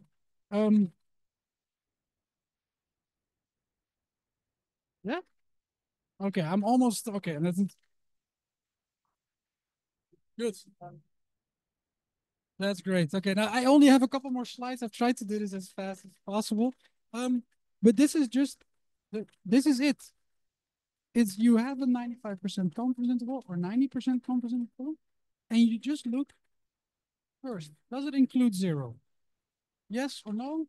Yes, statistically significant. Or not significant. Does it not include 0? Statistically significant. Is it greater than the smallest effect size of interest? So this one, that's a minimum effects test. That is a minimum effect test. Is it practically relevant or not? Does it include the smallest effect size of interest? It is inconclusive. We don't know. Might be, it might not be. Is the 90% confidence interval completely within the 2 bounds? We don't care about it. I don't care if it's statistically significant or not. It's just too small to know. It's important that the smallest effect size of interest needs to be established before you conduct the study. Because otherwise you're going to do hypothesizing after results are known, and you can try to make an argument for why an effect is relevant or not, depending on the argument that you want to make. So this is just the type of effects you have. I have a paper on this, which I will show in a second, that will explain this more in detail if you're interested on how to conduct this. But as I've said before, this effect size is important when you plan studies. How many participants do I need? Many people use G-power because it's quick, fast. And what a lot of people do is that they use the standardized effect size. You're forced to give an Cohen's D. And that's where people oftentimes struggle. Exactly. What does G-power says? Medium effect size. Let's do that. Oh, that's a sample size I can work with. Yeah. But you can do more. As I've said, you should focus on unstandardized effect sizes to infer what the magnitude is, or infer what the practical relevance is. What a lot of people don't know is that you can click in G-power on determine effect size. And if you click on that, you get this little extra screen where you can just indicate, okay, in the mean difference, what is my smallest effect size of interest? What is the mean of group 1 and the mean of group 2? So, but then in terms of smallest effect size of interest. So for example, Henry's cost benefit analysis, that is one detail. So to indicate that, I just go do mean group 1 is 0, group 2 is 1, raw mean difference of 1. And then you need to know, and this is important, what is the standard deviation of your measurement? what is some of the variation that you expect? What has previous research shown what the standard deviation is? And if you fill this in and you click on calculate and transfer to main window, it will just automatically adjust the Cohen's d. And then you just run the power analysis as usual. Same thing, but in this way you can add it into G-power. However, G-power is only for null hypothesis significance testing. So not for equivalence, not for minimum effects testing. For that, I'm going to do again self-promotion, guys. This one, which is a simulation-based power analysis, which have to do in R. That's why programming is very important and can help you, because in this way you can kind of do this with simulation. So you create fake data sets, you analyze the data, and you determine how often does it become statistically significant using the analysis that you want to use. I explain this all in detail in the paper. And there's also the code is already provided on how to do this. So it should be possible, but if you have ever any questions with this, you can always let me know. I will show a little bit of how this looks, but it looks very similar to G-power. Doesn't look like G-power, but the information that you provide, yes. You indicate for which sample size you want to conduct statistical power, so you do it a bit differently. You indicate the means, stands for means. And you indicate 6 or 7 or 0 and 1, just to indicate that raw mean difference. You give the standard deviations. Repetition is here 1,000, but this just means create 1,000 data sets based on this data, on the means of 6 and 7 and the standard deviations of 2. And then that's it. You click go, it runs it for you, reanalysis or analysis, 1,000 data sets based on this data, and it will give you the statistical power for NHST, equivalence testing, and minimum effects testing. And that's it. But again, if you want more information, go to the paper. However, one thing that usually comes up is that people then ask, so where do I get the standard deviation? And people are like, yeah, I don't know. I have no clue where the standard deviation, this is a new measurement that I'm using. I created the measurement myself. There's not much research on this yet, etc., etc. On the scale, Daniel Lakens and Leon Theotin and Peter Isaiah argue convincingly, towards, at least for me, that if you don't have this information yet on the standard deviation of your measurement, you're not ready yet to do hypothesis testing. You don't have a good hypothesis or research yet to conduct hypothesis tests that are informative. You need to do more exploratory research. Do a study where you're just trying to get, okay, how does this measurement work? What is the variation around this measurement? Does my measurement work? So more exploratory research before you actually get into this confirmatory hypothesis testing frame. Okay, so some quick recommendations. Don't use Cohen's benchmarks. Contextualize your effect size. Contextualize what is meaningful in your research field. This is different for each research field, so think about it. Takes time, but processes it. Conduct cost benefits analysis. This is something you can do by yourself. What are some of the costs of my manipulation? What are the costs of drinking alcohol and eyewitness testimony? What are some of the costs of a new drug? What are the benefits, etc.? Think about this and start to get an idea of what can be relevant. Use unstandardized effect sizes. I'm telling you, it's going to help you in trying to understand what is practically or theoretically meaningful. If you want some more advanced statistical model, this is again from the quantitative podcast, but this is also relevant for measurement invariance and structural equation modeling. Also for conducting power analysis for structural equation modeling, this is important. It comes back in every single fact.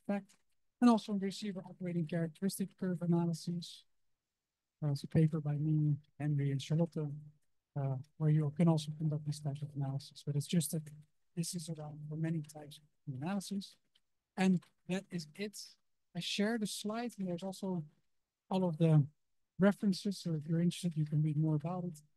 And now, thank you very much for your attention. Thank you, Paul. If there are any questions, feel free. We can also do it in a break. So So thank you very much, Paul, for the amazing presentation. Do we need to smoke it, or we can move on to the next one? Any other question?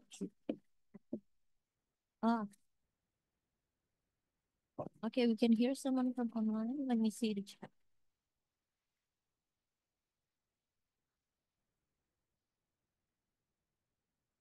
Here is it. When we put our research material in OSF, is it this one?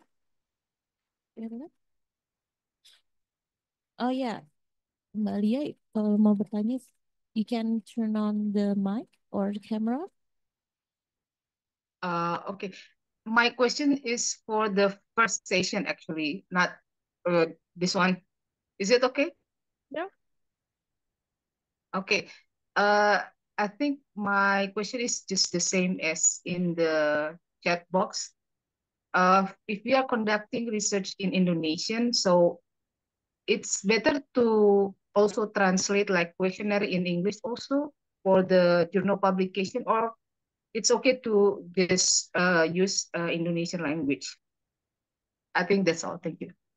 Thank you. That's an interesting question. I mean, if you're sharing your questionnaire, for example, and if you're publishing in English or Indonesian, I guess that kind of makes a difference as well. So if you're publishing the paper in Indonesian, then you would assume that the readership really understands the materials as they are.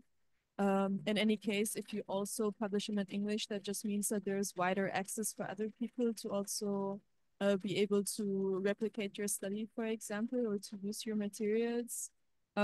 If you publish in an English-speaking journal, then I definitely recommend translating your materials so that the reviewers, but also the readers are actually able to read the original questions or to use the materials as well in the future if they want.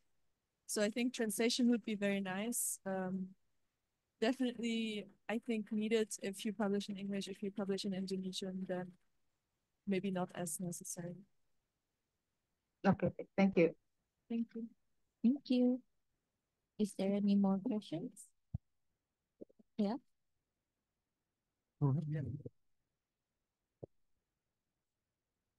I have a question for Paul.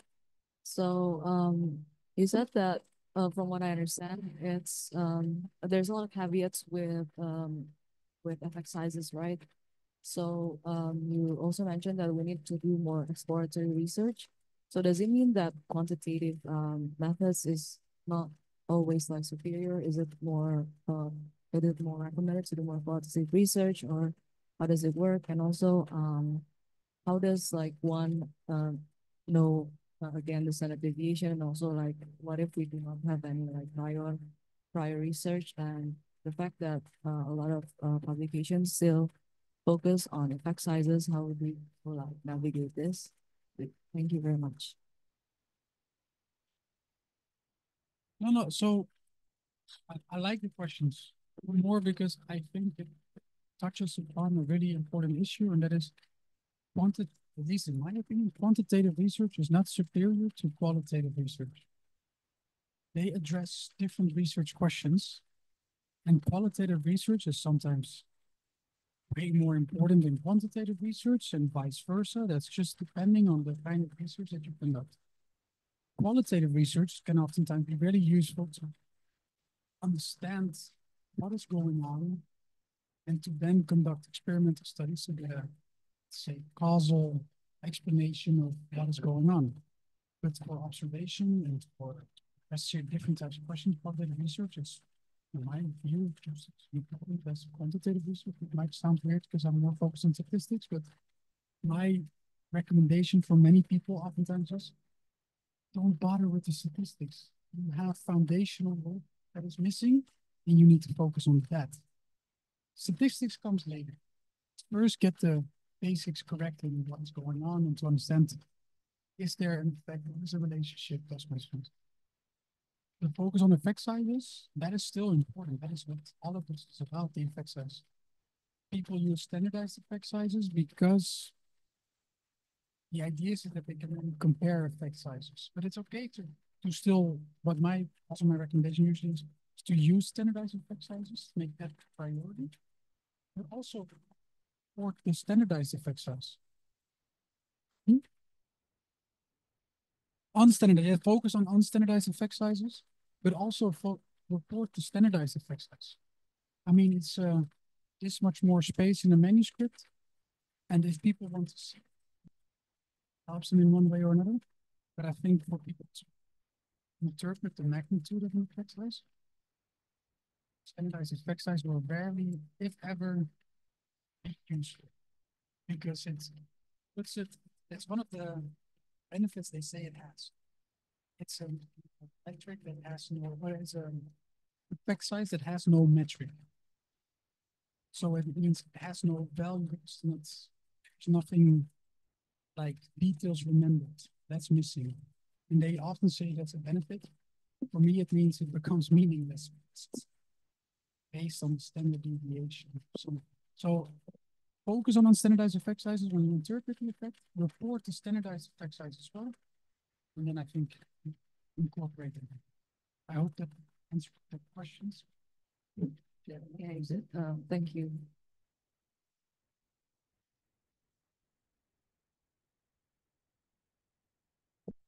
Thank you, Paul, for your insightful presentation. And I think for me, this is sort of like solid food, you know. So we need time to digest all the topics because up to now, I think the p-value is treated as a sort of golden standard for us. But more lecturers invite the students to, also check, for example, the configuration of intervals and also the effect size, yeah. So it's good sign. But then now you come here and then you offer another new things, yeah. So and then you mentioned about the practical relevance, yeah, and also you introduce us about the how to contextualize the contextualize the effect size. The effect, yeah, the effect size. So I'm wondering how to prevent ourselves from, let's say, being subjective or being biased, by contextualizing it, right? Hopefully you get the point because I noticed that you encourage us not being like a statistician in psychology, but being a psychologist, rather than being a statistician in psychology. Because in some, for example, like bachelor thesis, we have exam here. The bachelor thesis, there's a oral exam, yeah, where you present the result in front of the judge, let's say, and also master thesis. Sometimes I feel that this is like a statistic class, rather a statistic faculty, rather than a psychology faculty. Yeah. So, but then you also mentioned about the practical relevance based on the data, even the data or the quantitative, I mean, the result, the numbers and so on, right? So I'm still confused about the practical relevance because maybe if we, let's say, devoted ourselves in studying one specific topic, maybe we can contextualize it. We can also come to the, what you call, thinking about the practical relevance. But sometimes maybe for our, maybe like for the students, or maybe we start study one sort of new topics, I'm still confusing how to contextualize and think about the practical relevance. Thank you very much. No, it's good that you mentioned because I realized I never said this. One of my main points in the paper that I have on the smallest effect size of interest is that when people start thinking about this, they have this feeling that it needs to be perfect. But I invite you, be subjective, but give an argument or justification for why you think this is the smallest effect size of interest. You report it, and then maybe Henry looks at your smallest effect size of interest and goes like, what? I don't agree with this. Henry writes a paper, and then we get a scientific discussion. And you might think, actually, Henry makes some good points. I agree. And what we can do, if Henry has good points for why it should be a different smallest effect size of interest, we can reanalyze the data and say, oh yeah, actually the conclusions based on Henry's smallest effect size of interest don't hold up, or maybe they do. But then we can have a scientific discussion about what is practically relevant and what is not, which now we cannot, because nobody thinks about what is practically relevant. The next thing is that even if you have a terrible smallest effect size of interest, it's still like, because we still do null hypothesis significance testing. So we still get a p-value, we still get something statistically significant, we just get more information. So if you have a terrible smallest effect size of interest, Henry's going to be like, all right, it's going to be fun, because I'm going to criticize it for this, and this, but we have a scientific discussion of why there's no agreement. And then it becomes really clear, you registered what your smallest effect size of interest is, and can say, well, I don't agree, and for this and this reason. But it becomes really clear whether you had good justification for it. So cost-benefit analysis, anchor-based methods where you use the data from patients to see what is improvement or not. And then we can have a discussion about it. That's most importantly here. Because the funny thing is, if you talk about this with statisticians, and talk about equivalence tests, because this has been around since 1972, they say, yeah, this is how you do it. And then you ask them, okay, so what is a practically relevant effect?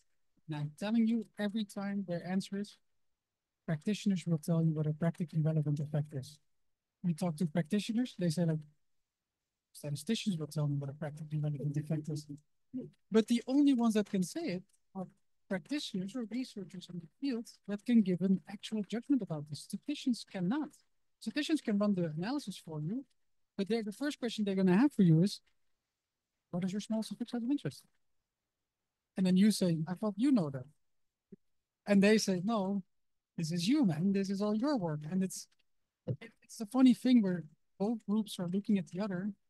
But in my opinion, this cannot come from statisticians. This has to come from the researchers and experts in the field. No.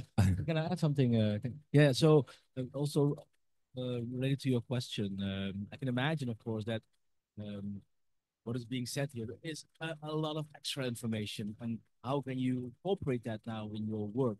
But in the end, if I'm correct, for example, you just said that many of you, maybe we can do a very short survey. Who here does quantitative research? Please raise your hand. Who does correlational research? Who does correlational research? Can you do a little bit up? I can see. Okay, good. So can I ask you a question? So if you do correlational research, you have to test a number of participants, right? Yeah. How do you decide that? Well, basically, we are using the G power to determine the minimum sample size. Exactly. Yeah. And like Paul said, you use some sort of effect size, Yes. and then see where it. Okay, I think that's exactly. I think it's not saying that this is Paul's also saying that's not wrong, but eventually you're using an effect size likely because of heuristics. We think of this, we found it in another paper, so let's use it. And I did so. Sometimes perhaps still do.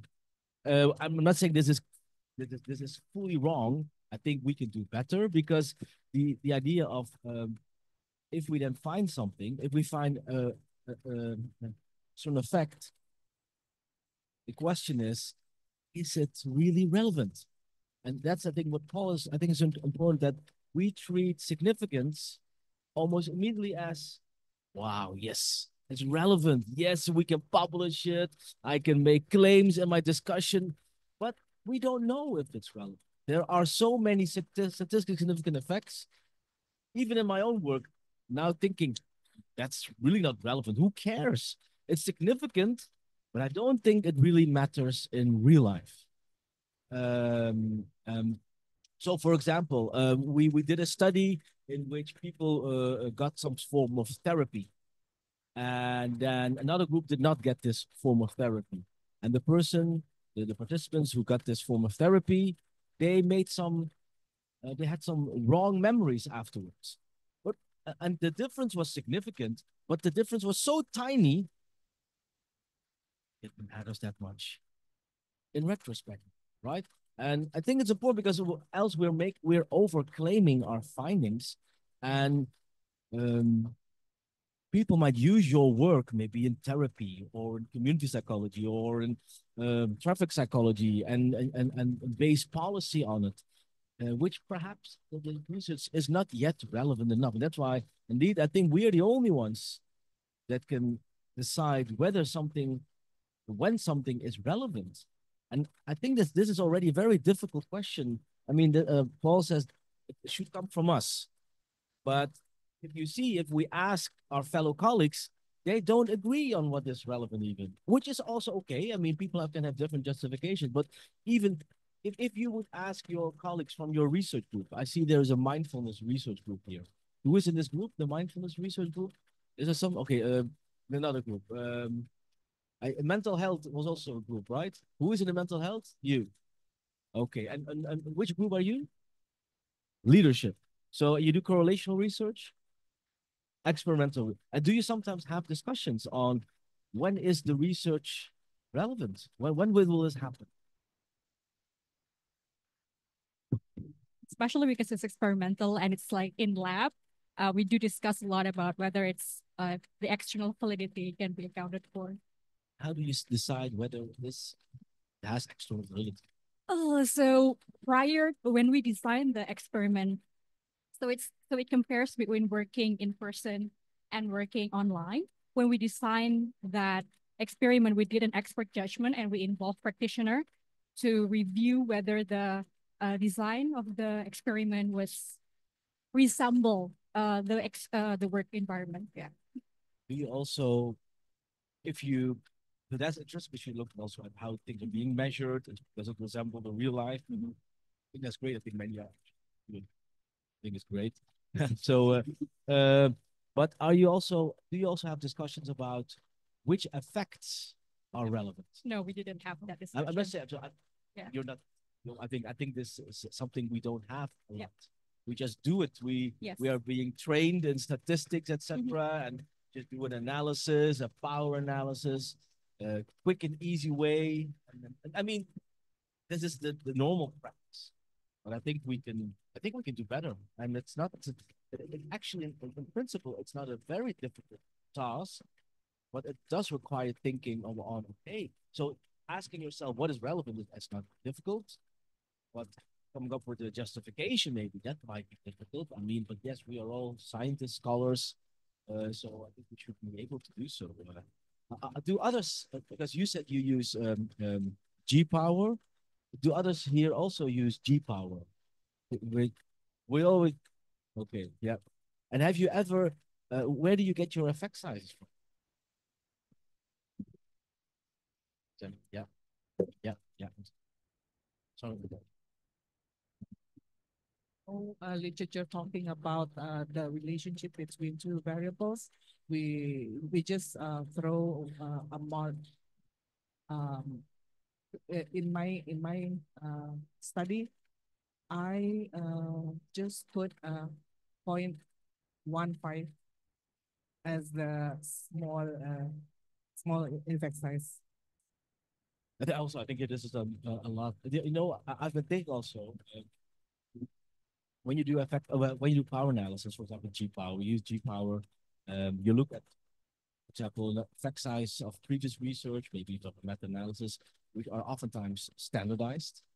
You could try to change them in unstandardized, just to have an idea what does this value mean. So just saying, I've been reading your proposal and you use an effect size, and I've been thinking, okay, so this is a standard, for example, a Cohen's D of 0.20 or a Cohen's F of 0.10. And I mean, the only thing that teaches me what this is indeed thinking about these benchmarks, small, medium, but it doesn't, I don't know in raw terms, how much is this? And if you could, I think if you could do that already, that could be an interesting step. Let's say, okay, do you say 0.15? How much would that be in raw numbers? And if you then have it, then you can see, well, that's not even interesting for us. These That's sort of having a discussion already on that. I think would already be interesting, yeah, because maybe some of you always use the same effect size in G power, always the same, and I think many do. Heuristics. I mean, it's already better than how it was done in the past, because in the past, and I was there, and maybe you as well. If we did an experimental study, we just said rule of thumb, 20 in each cell. That was the start, and then people thought, no, we need an effect size, and now it's okay. We all use Cohen's D 0.5, Cohen's F 0.15 heuristics, and I think maybe the next step would be, can you check what this effect size is in unstandardized terms, and maybe it gives you, it will give you more information about how large its effect really is, and then you can have a discussion with your group. This is actually interesting. We use that always in our G power, but do we really care about this? And maybe not. Maybe if you look at the raw numbers, you think how we have been using maybe the wrong effect size, which I mean is okay. We are there to improve or to see if we can even make better judgments and informed judgments. I think that's how we try to do it. And it's subjective now. So having a discussion, and I think it's great to have. I think it's more interesting to have a discussion about justifications, how you come to that. That's perfectly okay. Just to add, for example, with Cohen's F, which is for ANOVA designs usually. But one thing to keep in mind is that usually the hypothesis of interest is not at the ANOVA level. So let's say you have 3 groups. You usually have an hypothesis on whether 2 groups differ. But the Cohen's F is about the overall effect, which oftentimes, if you try to translate that to raw measurements or raw measures, it becomes very difficult because you have multiple measures. If you use the means and standard deviations of each group and model it that way, that's also how you will look at your data in the end. So this Cohen's F, omega squared, partial F squared, all these effect sizes, in my opinion, they are so difficult to understand because they only focus on variance explained. Try to understand that is even more difficult, especially in psychological research, because it usually doesn't go above 7%. Am I supposed to do this? Just to keep some that in mind as well. But also for Cohen's F, you can click calculate effect size, and then that means split it in units. One way to do it for that way. Yeah, of course. Maybe workbook or guidelines, so it's highly beneficial for us in order how to treat our data set or our result. So thank you. We will write a paper for Proust. For Proust, wow, excellent. For about the smallest fractions of interest and how you can do that and the responses you gave today will be used in that article. But I have that other article that's about this. We now have one that we received revisions, like minor revisions for the other day for the ROC curve analysis. So we're working a lot, and we're also working on a big project with Robert Kribbe from Canada, and also Daniel Lakens and Sarah Iranian girl. I can't pronounce the name. I'm sorry, but we're working on a way to help people to conduct consensus studies in their own research lab to set the smallest success measures. But that is all coming, and I hope to share it with you as soon as possible. But we will also write an article for Proust. So yeah, it is coming for sure. Glad that that's finding interesting.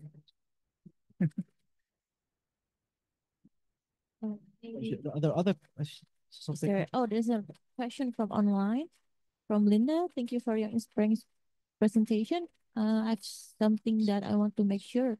In your opinion, is it enough for the researcher to use their quantitative data that is statistically significant with more than enough data, small size effect?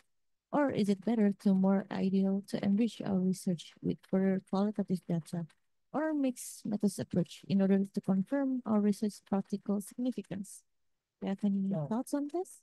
Yeah, so the more information, the better, I would say. So if you have a mixed approach where you can confirm some of the findings you have in an experiment, yeah, I would not, more information, in my opinion, is always better. I also think that's the nice thing. That's what I'm also trying to show with quantitative research is that what p-values kind of show is that it's a dichotomous decision. There is either something or not, but life is way more complex than that. So it's strange that we as researchers, where we usually answer questions with it depends, when it comes to p-values, we say yes or no. But things are more difficult, and I think that qualitative research can indeed take those kinds of nuances into account and provide more information to what extent something is practically relevant in it. So, yeah, no, more information, the better, I would say. If it's a good study, qualitative study. Does it answer your question, Linda? I don't know if you're still online. Okay. Okay, thank you so much for the amazing discussion. Do you want to add something? Henry? No, just are there any other questions, comments? This is not relevant to the small effect size, but instead of having small effect size, I happen to discuss this with my colleagues about the large effect size, like large correlation coefficients. What is your take on this? Because my colleague does not really like the results from large effect size because there might be bias, very much I don't know bias on that results, and this only happens in correlational studies. He said that if correlational studies found very large correlation coefficients, 0.5 and above, we cannot trust this findings. What is your take? Well, I guess I can start, but Paul will certainly say I don't think you can say that black white. You cannot. I don't think you can say above 0.5 you shouldn't trust. But I can say more, but I think you wanted to. To be honest, if it's a reliable estimate, so you have enough participants to really show that this is a reliable effect size or correlation, I would not have any issue with it. However, if it's the thing is if the nature of the design really questions that such large effect sizes are found, it could be that maybe in the instructions you have already told participants that they need to do this and this, and therefore you find a correlation of 0.9. So then it's an issue with the design. So that those are things to take into account. Some you have also with the Cohen's d, you sometimes have studies that, for example, Henry has a study where he found a Cohen's d of 20, 21, I think. The first time I looked at that, I was like, yes, we did something wrong. There's no way. But then I realized, oh, wait a second. The manipulation for this study was a whole semester of Henry telling the students, this is incorrect, this is incorrect, this is incorrect, this is incorrect. And there was a time point 1 before the class started and a time point 2 after the class started. And what we found was that the students responded way better at time point 2 than at time point 1. But that's because Henry, for a whole semester, was like, this is wrong. What do you think? No, that's wrong. And but not in that way, but a very strong manipulation. And then you can, yeah, then it's reasonable. But if I do a study similarly, and at time point 1, I just tell people, I may or may not be right. And then 4 months later, I give you that and I find a Cohen's d of 422. I would be like, yeah, that something is not right here. This cannot be that this manipulation led to an effect size that. But it is, so therefore I have nothing against large effect size, but it's important to understand, is this realistic given the study design? And that can be the case, but can also not be the case. But as long as it's reliable, I would not have an issue. Oh, we are. Indeed, of course, you sometimes perhaps he's referring to you have these studies made also in the past, not a lot of participants, super high correlation. But again, I think just looking at a correlation, I don't think we'll cannot make these statements immediately. Also, what I think is also interesting and is related to how do you interpret correlation, right? If you use against benchmarks, small, medium, large, it's not in the context as well. Right? There also here, I think you are designing as well. You have websites in which you can, in more common language, these websites can tell you what, for example, a Cohen's d of 0.20 means. What does it mean in normal words? You also have this for correlation. It's called binomial effect size display.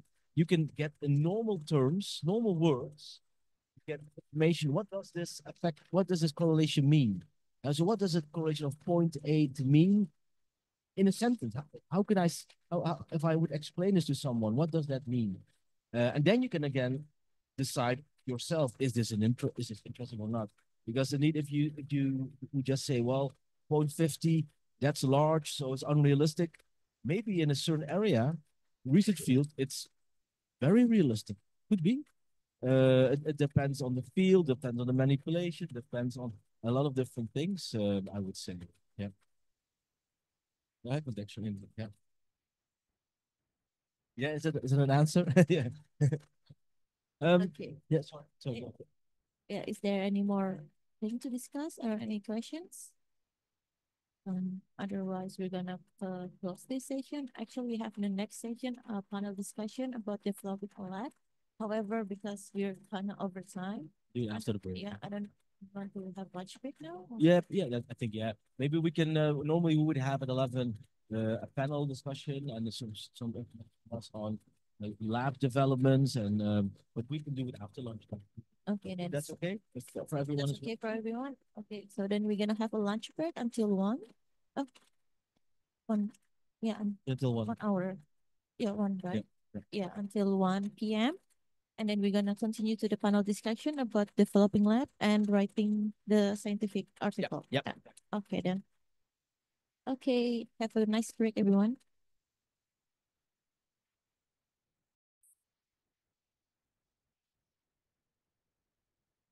Good afternoon, everyone. We're going to begin the next session for our workshop on improving psychological research. Now, this session is going to be a panel discussion on developing a research laboratory chaired by Dr. Paul, Dr. Charlotte, Professor Henry Otgaar, and Mr. Niles Mampo. The floor is yours. Thank you. Thank you. Thank you for introducing. So, we were thinking that because Nael, he told me yesterday that he is abusing our presence in Indonesia. So he wants to make sure that we present. And we said, of course, we will do. You're the boss. We will do. But also knowing about what we know about the mind, we think only presenting stuff, I mean, it's too tiring, and also maybe not that interesting for some topics. So we wanted to also have a little bit different format. So the upcoming sessions will be more panel discussions, right? And so we have now a panel discussion about creating, developing a psychological group or lab. We will also do that with writing articles. And if there's some time, I think you have some slides also for AI type of stuff, right? That's what you said. No, you don't have slides. I thought so. No problem. No problem. Anyways, I have a couple of slides before we maybe start with the panel discussion. It's not a lot. Because if you think about a psychological group or lab, you might ask yourself, what is this actually? And you have this as well, right? I've seen here all kinds of research groups, right? And I think these are official research groups, right? These are official, mandated by your faculty. But you also have sometimes very loose research labs. Everyone can create a research group. It doesn't have to be an official one. It can be officially by dictated by the faculty, but doesn't have to be the case, right? I say this because you sometimes work with different colleagues, maybe at this faculty or maybe internationally, on a certain topic, and you think, well, we are some sort of research group as well, right? And I think that's something that we have as well. We have this group which we a lab which we call the Criminological and Experimental Legal Psychology Lab. It's a research group as well, but it's not only in one university. It's at two universities, I would say, and consisting of researchers, postdocs, Paul, Charlotte, PhD students who have an interest in the topic of psychology and law in general terms. And for those, again, some of you have been in Maastricht and Leuven, some of you have not been. So these are some photos. So this, if you ever go to Maastricht, come to our lab, come to our faculty. This is the faculty of psychology and neuroscience. Also not the best picture, but anyways, it's interesting. So our university, our faculty here exists only 30 years. A very young faculty, very young university also. This is the Faculty of Law and Criminology. And you can already look a little bit at the type of style. Old and new. University of Leuven, 600 years old. Last weekend, they celebrated their 600th anniversary. A huge difference. And our lab is situated in these two universities. And I think it would be nice perhaps to talk about our experiences in what we think how you can develop a lab, what we do as a group, how we try to keep it stimulating, etc. And we asked Nael to lead the discussion, ask us some questions, but not only us, we will also ask you for your feedback and reflections, because you are doing research as well, just as us. We're not better than you. We are equal, and we can learn as much from you as you can learn from us. So that's how we thought it would be a more interactive session. There is actually, if you want to know a little bit about research on creating a lab, leading a lab, there is literature in this area, right? You don't have to start from scratch, right? There are entire books on how you can lead a lab, how you can strengthen leadership. And I think there's even I think it's open access even. At least I could access. But anyway, but it's interesting. And there's an entire book about how to create a lab, lead a lab, how a good lab should look like in terms of ethics, etc. And actually, some of the things that are being mentioned here are quite similar to the five values that you have as an academic. And some of these values, doing, for example, ethical research, etc., that you see them also back in this document, then more concrete for labs and research groups. So I think some of the stuff that we will discuss is related also to things that are mentioned here. And so I've created a slide with all kinds of possible discussion points that we can touch upon. And I will ask Nael to reflect on it, because I think what is interesting for Nael, he has been in different research groups. He has been in Maastricht, he has been in Leuven, he has been, of course, here. He has experience how different universities work, how different faculties work, research groups, people, etc. Because we even see it in Maastricht and Leuven, there are differences in how people collaborate. And we learn from these experiences. Yeah. Do you have any questions about this part, this very short part? If not, then I'm going to give the word to Dr. Suman Paul. Yeah, thank you, Henry. So because after lunch sessions will be more interactive, means that please, I assume that, I think not only assume, but I think I'm sure that the one who attended this workshop love research, isn't it? Yeah. And most of you also are lecturers, yeah, from the Faculty of Psychology, yeah, or maybe are lecturers from, either this faculty or a Faculty of Psychology from different universities. So maybe you also have some ideas to develop a lab, or maybe you already have a lab or research group, but maybe you encountered some problems, difficulties, especially in order to get funding and funding. So maybe, yeah, so we can discuss all about the lab here in this session. Okay. So maybe I can start as okay. I think maybe starting from Paul, because I know him, some information about him, that actually he's a football player, but then changing his directions, become a researcher in psychology. Isn't it, Paul? That's correct. Yeah. Do you have an experience doing research individually? I mean, okay, you have like an interest in one specific topic, and then you work, you doing the research maybe under one specific supervision, a supervisor maybe. Do you have that experience? No, actually, right from the PhD start, I think I've developed research interest in multiple directions. So I do research on eyewitness memory, but also on the illusory truth effect, which is the idea that if you repeat information, it is regarded as more truthful than new information. No, I'm wondering what is the difference, working as a group in a lab, sort of lab or research group, and working as a, independent researcher. The difference between Yeah. What is the pro and cons? So well, I'll start with independent. You can make all the decisions yourself, which sometimes is very nice. One of the problems with independent is you make all the decisions yourself. It's very nice to have co-authors that point you on your blind spots.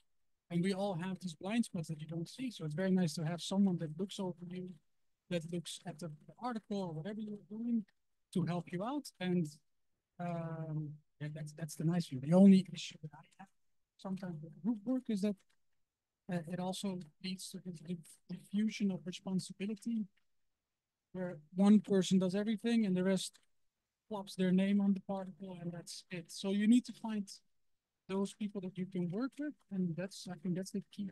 Finding the right people that are stimulating and good for the. So about the beauty of having feedback and discussion with your group members, and also the second one about the clarity, in the, for example, task division, and also responsibilities. Yeah. Okay. How about you? I wonder, what do you like most from being part of a research group or lab? I think this kind of ties in with what I appreciate the most is actually not just the more organized collaboration when you actually already have an idea and you're working on a paper. I really love the more unorganized brainstorm sessions. For example, Paul and I, we share an office, and a lot of the time, if someone has an idea, we just pitch back and forth and we brainstorm together, and that's very, very helpful. And we also do this in lab meetings, for example, sometimes. I think that's very helpful, and it also helps you see things from different angles or think about combinations of research that maybe you wouldn't have come up with yourself, but it's very nice to have this collaborative back and forth and the immediate feedback that can give you, for example. So that's, I think, something that I appreciate, having a tight or a close group of colleagues that work together, are open with their ideas. Me, from two of you have highly positive attitude toward being part of the research group or lab, right? Yeah. So I'm wondering, I would like to ask the boss, you are the head of the lab, yeah, or the research group, Henry, and then your research group consists of, members with maybe different, of course, there's some commonalities, but there are a lot of differences as well, right? So, and how you manage it, especially how to keep them motivated, and is it what you call, like the main focus is publish, or maybe you have another focus? But the main questions, I'm not a good interviewer, yeah. But my main questions actually, actually, how to organize the lab, yeah, and manage the member. Thank you. Yeah. Well, maybe you call me the head, and I know people might see me also maybe of the group as the head. I don't try to act as the head because I mean maybe you think differently. At least, or maybe Paul will also think differently, but I try not to. I have my perspective is that yes, it's good that there's maybe someone who might have started the group, but you don't want to have a situation in which there's a that the hierarchy is too big, because if the hierarchy is too big, people will rely always at that person, and then you might be afraid to speak up, or you might disagree with the head or the boss. While I think in science, um, all perspectives and views of your group should be treated equally, because I think the goal is to learn from each other, improve knowledge, and come to finding the truth of whatever that is. It will never happen, but you want to improve yourself. And in my perspective, you can only do that if you create an atmosphere in which everyone feels the academic freedom to speak up, to say things, to correct things. So that's why, although people call me professor and doctor, for me in research groups, it's not important at all. What is important is how you think about concepts, and that even professors might be completely wrong, and that a PhD student might correct the professor even respectfully, right? And vice versa, right? I think, and that's difficult because, of course, a PhD student, there is a hierarchical relation because that's the promoter, that is the boss. But I think for a PhD student in a research group, he or she should still um, have this and hear also from the supervisor that it's okay to correct, to give feedback, to ask questions, and that's something that you need to stimulate. That should be part of the culture of a research group, because I know we know it. It's very difficult. I don't know how it is with you, but if you are in a group with people, maybe some will ask questions, but the majority not. Some will ask, give feedback, the majority will not. So you need to stimulate that. Many people perhaps think they ask stupid questions or are afraid for reactions. But I think if you really want to do good science, that's my perspective, right? Everyone is equal. And that's why I also, if you want to start with the organization of a lab, um, and it's my personal opinion, I would never attach a personal name to a lab. So I know some of my colleagues, they have, and I'm not mentioning the names. No, not you. No. Riesthuis lab. No, they have from the Riesthuis lab, no, or the Otgaar lab. And there are, no, I don't like it because it means that this is the boss and you should listen to the boss. That maybe it's not true, but it does give the idea that there's one person perhaps a little bit more important. I know when I started in Leuven, one of my postdocs at that time said, Henry, let's create a lab with your name. I said, no, because I'm not important. Our group is important. So I think that's the one thing. I know I've not seen any names here, so that's good. It's about content. It's not allowed. I'm very good. No, I think it should be about It's content. not stated, mentioned. Exactly. So that's good. So and also need so that I think that's an important thing that I have. Everyone should feel that there's an opportunity to discuss things, and you can only one of the ways to create this is to frequently meet, offline, online, hybrid, and create an atmosphere that people present frequently. Everyone presents. Everyone prepares stuff. You feel almost equally responsible for the research. Yeah. Yeah, just to add to this, because well, you won't know this yet, but I've been working with Henry for a very long time.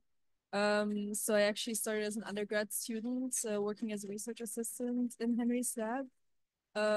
So I've been through many different stages of being in this lab as a bachelor student, a master student. I did my PhD. Now I'm still here somehow, but I guess that also no, but that also shows, of course, that I appreciate how the lab works together. And that's something that is one of the things that I also value in the lab quite a bit, is that there is not so much of a hierarchy. And even when I was a bachelor student, even though, of course, you're a bit more shy and younger and a bachelor student, it was always possible, like you said, to like ask questions, give your opinions, very freely without it being taken the wrong way just because you were lower in education that way. Yeah, so I think that is something that's very important. Okay, nice. You would like to add something? Leandra, I don't see anymore. Oh, yeah, yeah. Ah, okay, because she just joined the lab, so it would Yeah, be nice yeah, to yeah. hear if she Yeah, experienced the same. as a newbie, yeah? Okay, okay. Yeah, yeah. So yeah, I think I took your point about the atmosphere and also academic integrity and also yeah, academic freedom, yeah. So it is important. I'm wondering for the audience, anyone or belong to one specific research group? Everyone here, yeah, everyone. So maybe based on what you have heard from all of the our speakers, any comments or maybe yeah, Henry mentioned about hierarchy. So, I think I love hierarchy as well, right? I don't know. I don't know that. Yeah.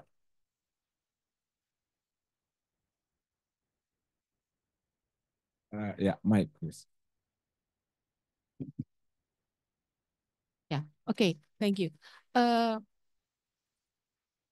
the first time we create the research group of our lab is about 3 years ago, 2020. So it's been 5 years. Yeah, 5 years. Yeah.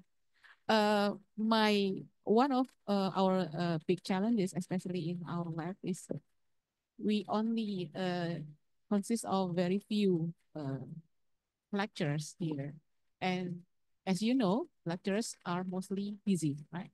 So I just want to ask you, how can you in, um, improve the commitment from the all the member of the uh, lab or research group, so they are willing to give their time to meet regularly and have a kind of discussion, maybe in a week or something like that.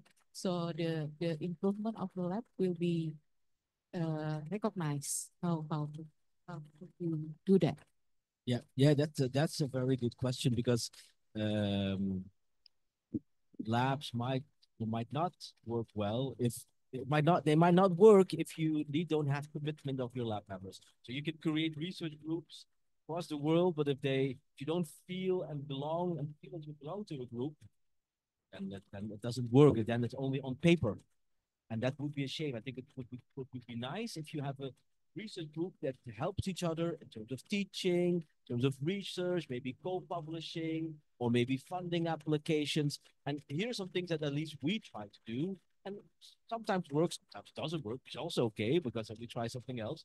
But and frequent meetings is of course important. And you say, well, we have a small group, but we also have actually a small group.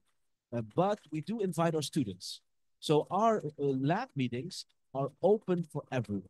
So we have every week a lab meeting, hybrid, many online, some will be maybe in the office, and it's open for everyone. Certainly all our students who, for example, do their thesis with us, we invite them. Because it's a very good learning experience for them. And actually we can, and because they will work on projects of our interest, which is connected oftentimes with the research group, they can present their stuff. It's good for us also to, because sometimes we have a lot of students and they think, oh yeah, that's what the students are doing. So you involve your students. That's one thing.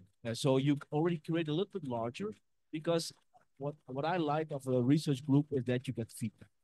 So it is also a little bit about setting expectations. And you could do that, for example, at the start of every year, academic year, you have sort of social meeting with your lab members, your lecturers, for example. They say, okay, what is our vision? What do we want to do with this research group? We have a research group on legal psychology, but what is our aim? What do we want to increase the publications? Do we have a specific research topic in mind? Do we want to get funding? And then you create some sort of plan for yourself, maybe for a couple of months or a year. And that's something that you can try to achieve. Then you say, okay, if we want to do research in the area of false denials and trauma, okay, how are we going to approach this? And then you have a common goal. And a common goal means that you have hopefully create already some commitment because everyone agreed with this common goal. And then what we, for example, do is that every member of that group has a responsibility.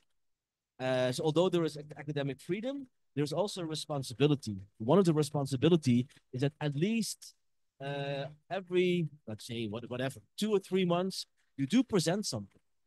It could be anything.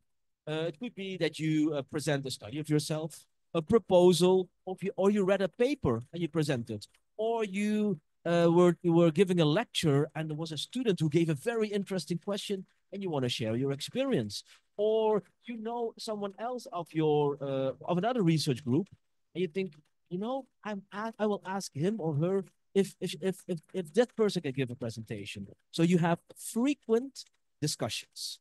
And so that's one responsibility.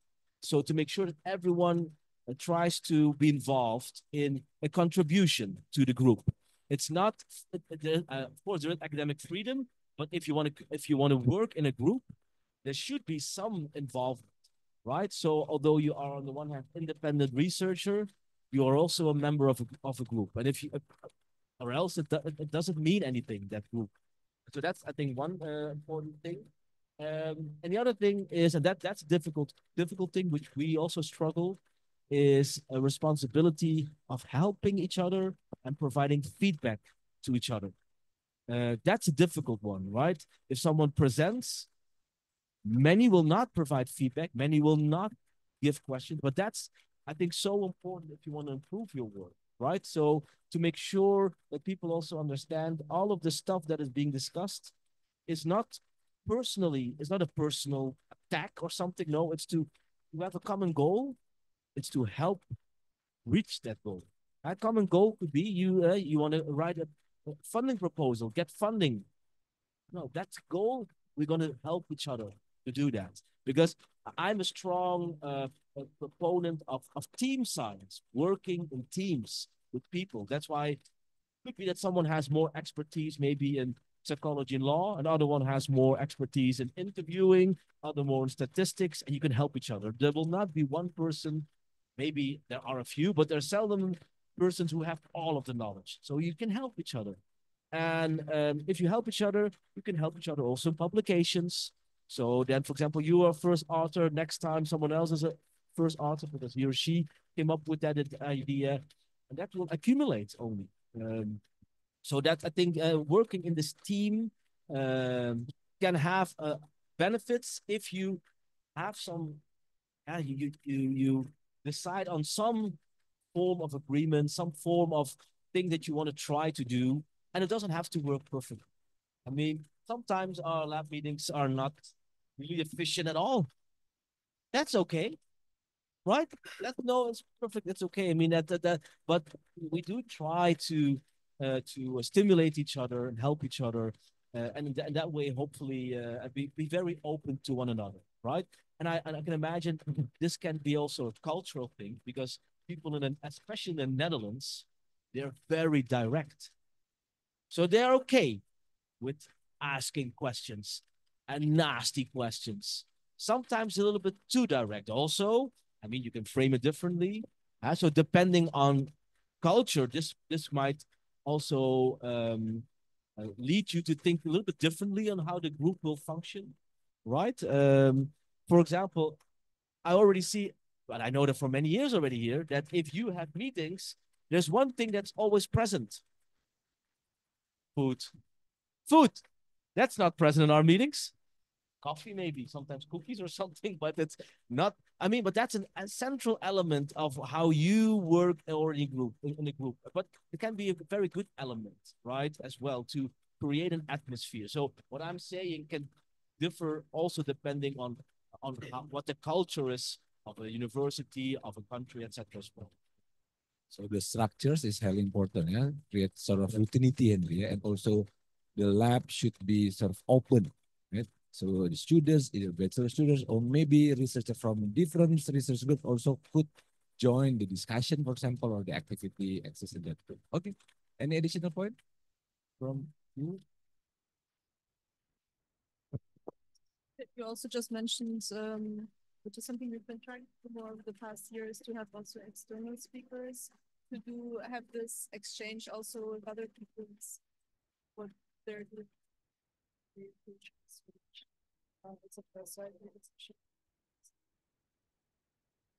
Anyone have any comments? Maybe for those who attend online, could you please check? Is there any raised hand or questions? Beda. Okay. Any questions from here? How about the incentive, Henry? Is there, do you think, what's it called? Is there any sort of incentive for the being part of the a research group, but more in the group level, not only individual, yeah? Or maybe the faculty or the university, to what extent they support the research lab? Yeah, yeah, that's also an interesting, good question. And I mean, there can be different incentives, right? I think the first incentive should be that as a group, improving your knowledge, improving your skill. That's a first, I think for me, that's already the most important incentive. If I work in a group, I will learn more. Wow, that's for me already. That's the incentive. That's why I work at university to hopefully learn from others. So the second thing is that is the difference between very um, a lab which everyone can create and a lab that can also be that a faculty also supports because they have established the lab. I mean, for example, at Maastricht, um, this lab, there's also it's not a lab, it's a research group, forensic psychology research group. Every year or so, they write a vision statement. And that vision statement is being sent to the faculty board. And oftentimes with one aim, the incentive is getting money from the faculty, getting staff from the faculty, but you need to come up with a good argument why. So I'm not sure, of course, how it works here, but for example, in Leuven, but also in Maastricht, people in this research group, they are involved in teaching, of course. And teaching costs money, but you can also get money because students go to these teaching programs. And well, did I do that? Okay, no problem. But so what we, for example, have done is uh, um, you could, for example, as a group, and that could be an incentive, say, well, we want to have extra staff, and how do we want to get extra staff? We're going to create a new master or postgraduate training. We got people in the field, perhaps want to know stuff about clinical psychology, and we have the knowledge, we can help them. We develop a training. Every 2 months, they can come to us. They have to pay a fee. And then we invite we send a document to the faculty board saying these are our plans. Everything okay, David? These are our plans, and but to get to these plans, we need to get support, financial support from the faculty. Other incentives, are, of course, an incentive would be a publication, right? Doing something together could lead to an publication, or doing something together could lead to funding. And I mean, I think some of you, I know at UI, there are different funding schemes. You can get funding from universities in Indonesia. And you could work together with the group and say, well, this is this will be our incentive, hopefully, to get the funding. Different kind of incentives, yeah. Okay, any questions? If no questions, I would like to ask directly to our research manager. Maybe you can say something about the, it's okay, after 5 years, yeah, the existence of research group in our faculty, maybe there are some insight how to improve the lab, or what is there any sort of indicators to measure the effectiveness of research group or lab? Yeah, okay. um, in terms of research group in our faculty, said that it was formed in 2020, 5 years ago during the before during the pandemic. So it's during the pandemic had we asked faculty members bottom up, yeah. We asked faculty members who have idea on research group to apply for to apply to our faculty with some requirements. So the head of the research group, one of the requirements is the head of the research group should have a clear track record in a topic. And then another one is minimum of 3 members from our faculty. So because we wanted all the faculty members involved in the research group, so no one is left behind. And this tagline is stolen by our vice rector. And at that time, there are 13 research groups formed. And another one was formed last year, lab sports psychologists and sports and exercise psychology. Yeah. Before 2020, we only had one research group that is lab political psychology lab, and other faculty members are grouped into teaching topics here. Like Niall is in clinical psychology, I myself in industrial and organizational psychology, and Dewi is from experimental research method. Yeah, so it was grouped on the courses in teaching area. From 2020,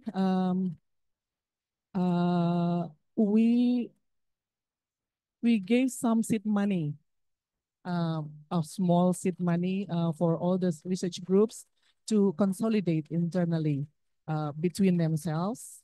And we also allow other faculty members from other faculty in the at UI to join. So perhaps there is an example because two of your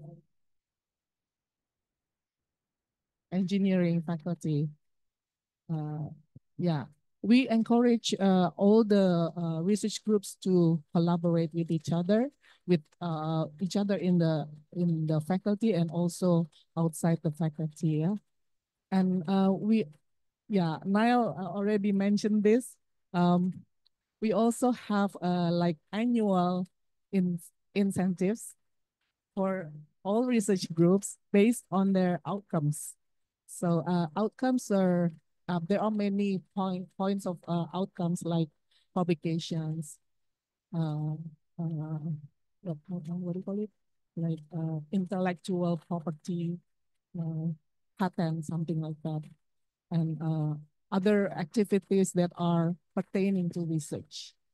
So at first, I heard a lot of comments, negative comments on how we structure this thing, how we increase these research groups. Of course, because first is that our faculty members said that when they were the first time they were here, they were just asked to teach, not to do research. And another one is we are being competitive here because every year there will be like some list of ranking based on the publication points they collected during 1 year. Yeah. And another one that another what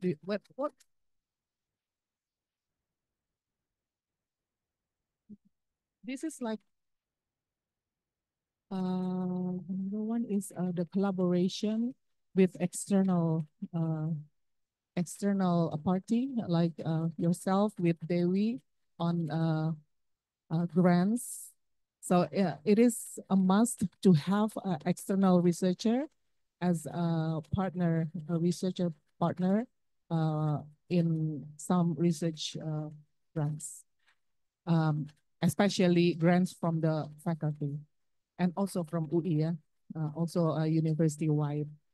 And I see improvement because before, less than 20% of our faculty members published in reputable journals. But now we have more than 40% already published in reputable journals. Maybe because many of our faculty members are also doing their PhD in abroad, and and also there are some colleagues who are excel in research like Dewi. Yeah, that is our what do you call it? Activities in assisting faculty members to do research. That's it. Can you like to Yeah, because thank you for the information. And because I know when the first time I came here, I know that maybe you were starting this transition phase, right? And like I said, not only in terms of facilities, which is great what I see here, but also in terms of what I hear, that you really try to create a more balanced teaching and research. Both are important.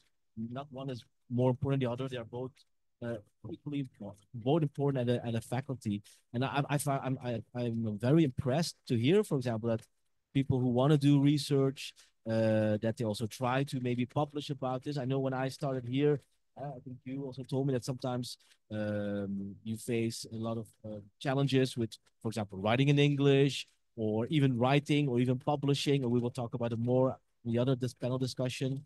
But to hear that it doubled, so about 40% now that they publish, I think that's it's impressive, right? So, and I think I hope that this will only for you only continue.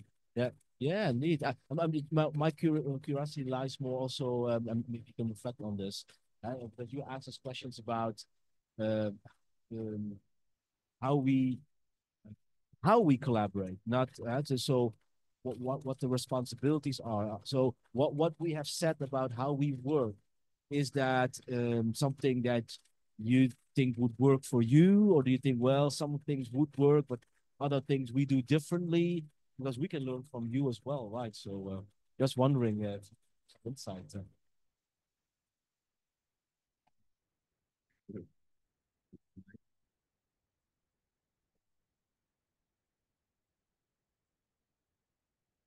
His lab is the most productive active one? and productive one. Lab, not me. Well, maybe this is the perspective from the student member of the lab. I see that the faculty member are in the political psychology lab upstairs there. Yeah, it's very productive and very passionate in doing their research.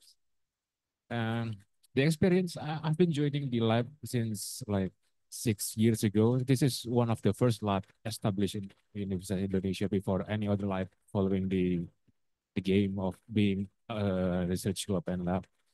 Since the very beginning, Professor Hamdi Muluk have some projects that we are being assigned to, maybe being sent to terrorists to interview them and to see the dynamics and etc. Yeah, I think the very good practice in lab is we are feeling being included when the projects are already established. I actually have a question regarding to this because in the lab, usually we have some projects that are already working and maybe the color that are already established by the lab.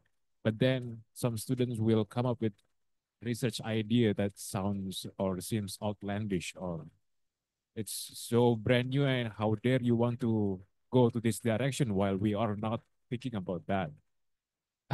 How do you guys manage this very wild ideas that come up into your life, and how it works out in your life?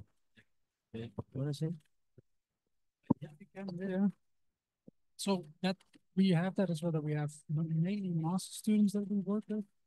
And at least from my approach, what I usually do, they come with these grand ideas, and also that I'm thinking, well, some of these projects is like 7, 8 years long of research that we would have to be able to actually step to. But I usually just start asking questions. Okay, so not to attack, but just to make them think. Right, is this going to work? So how do you think you can establish this causal relationship between this variable that we think is interesting? And then you see them thinking like, then I need to do this study, this study, this study. And then you see them already thinking like, oh, okay, it's going to work. But I don't want to shut down their idea, because oftentimes that's what I have myself, that I believe in the ideas that I have, but at least, but I think it's a nice exercise also for myself to see, okay, how can I still give the student that they can do what they want to do, but in a more feasible manner? So to come up with questions that makes them also more critical thinkers of the idea, and realize it's not going to. So that's usually my approach to handle students with such grand ideas. So as soon as another approach is like, oh yeah, okay, but this cannot happen for this, and this reason, and the student is just going to be okay. Never mind, this is not for me. So that's my. No, I agree with what you say. Generally, I think oftentimes it is possible to get a big idea down to something small and specific that maybe can be tested, even if it's a first step towards something that could be a big idea. I do think it depends a bit on the students. Some of them need a bit more guidance than that. They need to be kind of explicitly told that it's maybe not feasible. So some people will get there themselves, of course, but sometimes I've also had it that I really had to explain how long such a project would take and what's feasible and what's not. Sometimes it's also something that could be done in the time span that students have, but they don't realize how much time commitment is behind a certain idea compared to something else. So I also like to have transparent conversations with my students about what their goals are with writing a thesis, for example. So it could be very different for someone whose main goal is to pass the master's program, for example, the bachelor program, versus students who are actually very interested in doing research and might want to continue that later on. So I think it's kind of important to see also what they want to do. And depending on that, you also see that students can be more or less involved in the lab or in lab meetings. So we have some students, for example, that don't attend any meetings because I assume they're maybe not interested. And we have some students that do attend quite frequently. So you can see also a little bit how interested they are in being involved and how big of ideas you can tackle with them. May I follow up the question from the statement just now about the sense of belonging? You say that there are some students that are not too frequent during the lab discussion and stuff. I'm actually curious about the sense of belonging. Is this something that we assume organically will grow inside the lab, or is it something that we are consistently and consciously maintain during the lab interaction? I think it's both of these things. So, of course, when a student, maybe it's the first few times that they attend the lab meeting, they might not feel very comfortable yet because don't really know the group dynamic yet. They don't really see how it's working. Even if Henry in the first session, for example, explains that it's a very open environment, everybody's allowed and can at any time ask questions, give feedback, no matter who the person is that's presenting. But I think as they see this happening during the sessions, that improves, I think, then the sense of belonging, I would say, and also how you actually react to students' questions. So the student asks a question, and you're kind of like giving the impression that that's a stupid question. That's not very nice, of course, so they might not ask the question again. So I think it's very important also how you react to the students' interactions, to encourage them, yeah, to also present, for example, and to give some nice feedback. So I think, for example, if we have students presenting, or in general, I always like to think of first, before giving any questions or feedback, like to think of a few things that were done really well, and then to start with that, which is nice. Maybe to reflect on that, I don't always agree with the things that Henry does with the lab. I have my own ideas. I'm also Dutch, so I'm very stubborn. But one thing that Henry does, and I think that can increase the sense of belonging, is to when someone has given a talk, for example, and the people that usually ask questions have asked their questions, that Henry goes to the students like, students, do you have anything that you would like to ask, or any thoughts, anything that you would like to fight? Just that initial push, just to open the floor to them, to explicitly open them, gives them the idea of, okay, I can ask my question in mind. I think that's a really nice thing that oftentimes doesn't. I think that really helps people feel like they do belong to a research group and they are not students. I think in line with that, just built on it, when we have our lab meetings, we always end with okay, never mind. We end with a round where everyone gives updates and news. So basically it gives space for every single person to have, let's say, their moment to give an update, and it doesn't matter who it is. So basically, if someone was too shy, for example, to say something before, and if they have a question or if they have something they still wanted to tell everyone, then everyone gets their moment to do that. And I think that really helps also when I really like that you, yeah, that moments where for sure, you know, if you do have something to share or you do have a question you want to ask, you can definitely ask it. Also to add, yeah, this now comes to my head, but another one is if there are new people to the lab, doesn't matter if they're students or research, whatever, it's always what we do is you please introduce yourself, and then we are. At some point, I'm so sick of hearing Charlotte's introduction. But for the other person that is new, it's very nice to know who do I have in front of me, and they actually care who I am. And we always ask them to give feedback. I think those things, they're small things that can make a huge difference for someone that is new and maybe anxious and stressed. To feel like, okay, they want. I think that's it. I think we always make Henry introduce himself too, even though he knows the people. I think the one downside is that often these lab meetings, I mean, we have also of meetings, physical meetings, sometimes with a smaller group. These weekly lab meetings are online. And it's great, like people are online. It's a nice opportunity, but of course, what I see like this, if you are in the same room, sometimes it can help to discuss some things a little bit more in depth. So there's an opening it up for everyone. Using online can be very advantage. Everyone can be added, but simultaneously, I sometimes also see online does not always work in the best way. So it's always trade-offs actually. Actually, I think you wanted to ask Diandra. Diandra is the new our a new member of our group, and Diandra doesn't hear that I'm talking about her because she's looking at her telephone and not talking to others. Hi, Diandra. Hi. We were wondering, Diandra, your experience now and I can leave the room if you want, but your experience in the group, how the group functions, behaves, and what you have learned or not learned. And feel free to say everything you want. Yeah. So it's my moment to complain. Yes. No problem.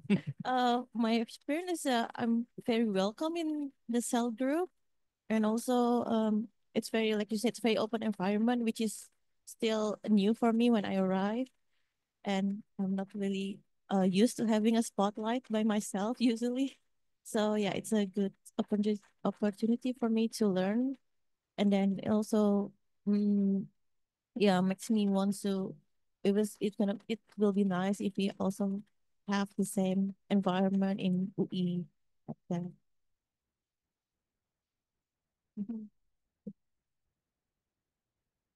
If I may, maybe a more moderating question, but I think I wonder.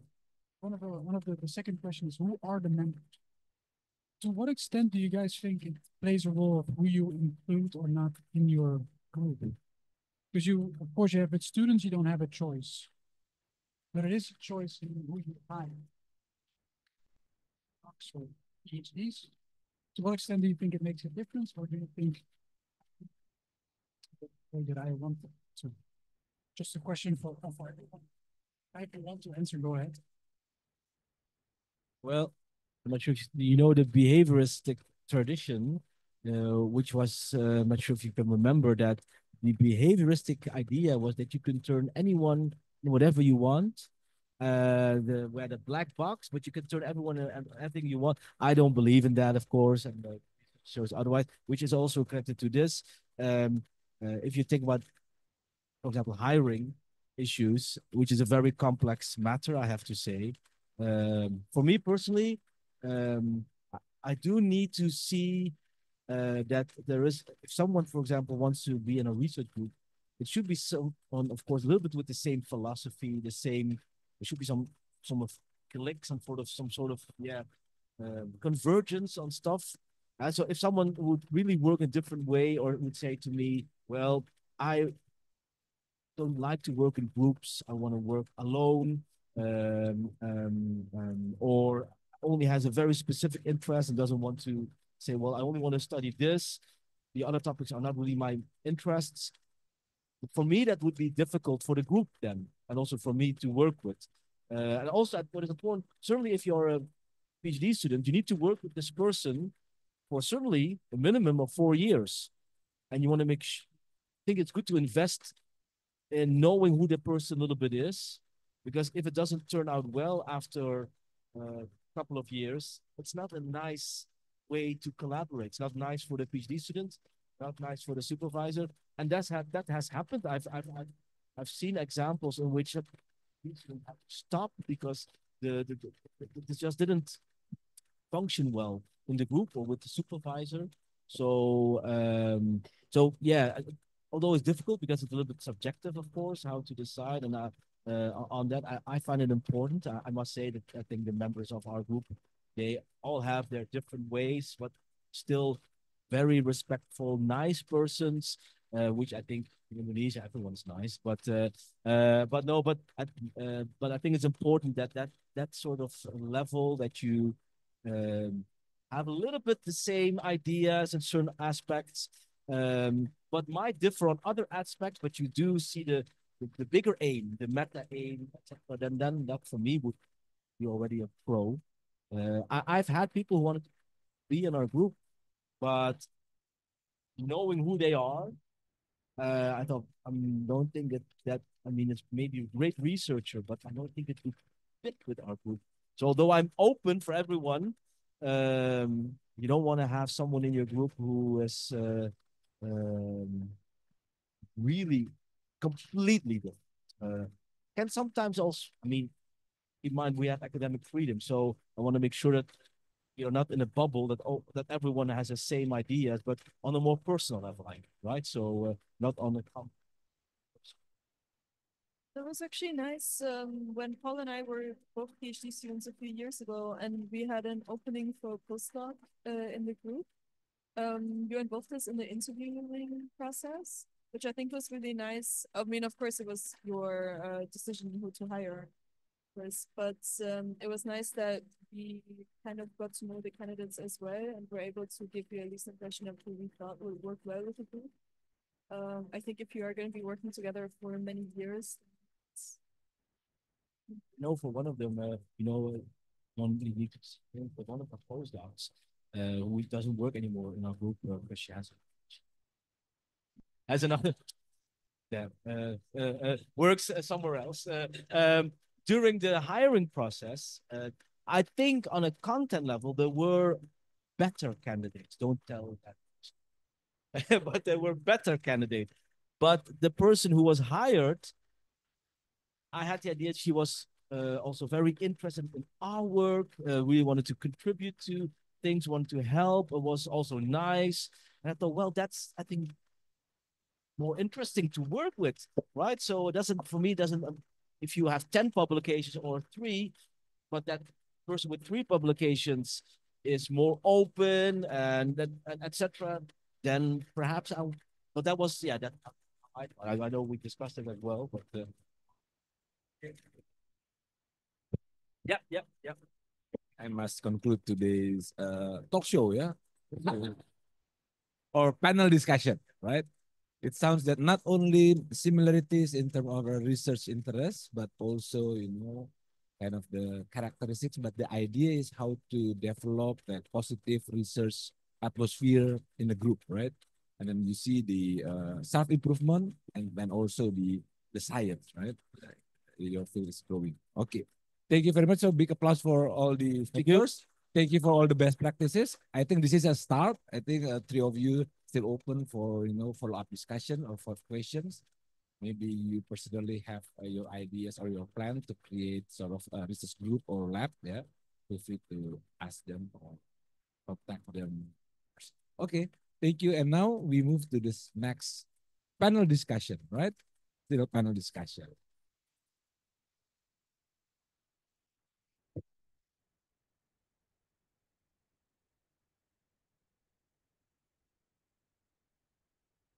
Make photos? Yeah. Okay. Yeah, can we have a 5-minute break also and then photos? Yeah. Okay. Yeah.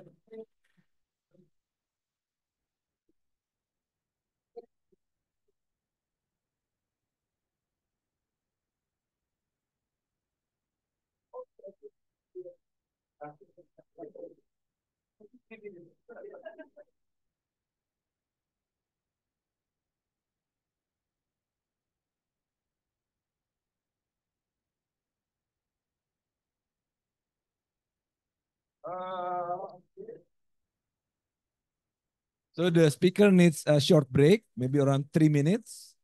So for those who yang ada di online ini ya, mohon tunggu sedikit sabarannya.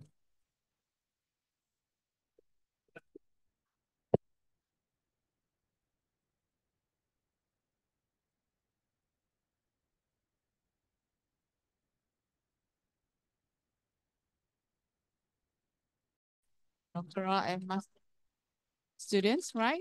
And one of your requirement to finish your study is to have publication. Yes. Yeah, maybe, I don't know, maybe before we start this panel session, I would like to ask all of you in scale 1 to 10, how difficult do you think writing scientific papers? 10 is easy, right? 10 is easy, 1 difficult. 10? Okay, maybe Bariri, maybe you can share with us why do you feel it's very difficult to write a scientific papers? Maybe you can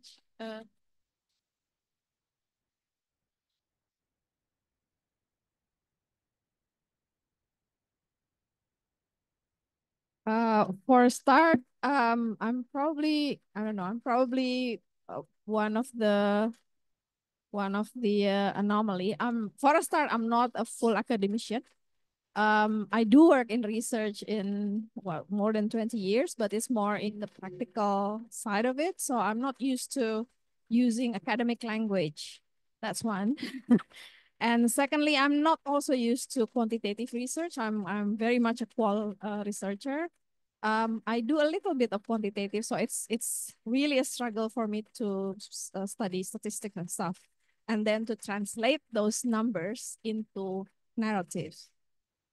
So those are, I think, the 2 main challenge for me. One is, the language. I did have to relearn everything that I learned about writing, and how to make it interesting enough for people, not sounding too pedantic in my article and stuff.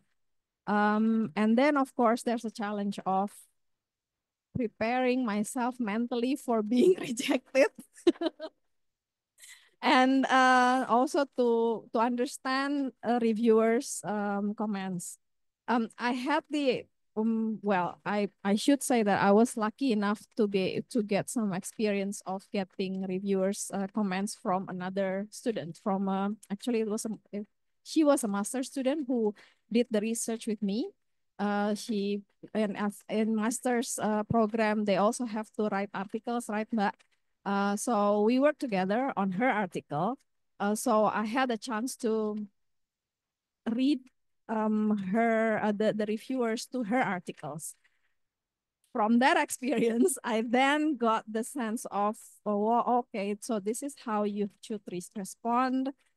Some of the language of reviewers also, I need to think of, okay, what does this mean really? You know, so those are the things that I find very challenging. I'm actually going to send my article this week. So God forbid that I get rejected. But anyway, I'm preparing myself mentally for that, I guess. So that's probably Okay, that. Mbak. thank you, Mbak Riri.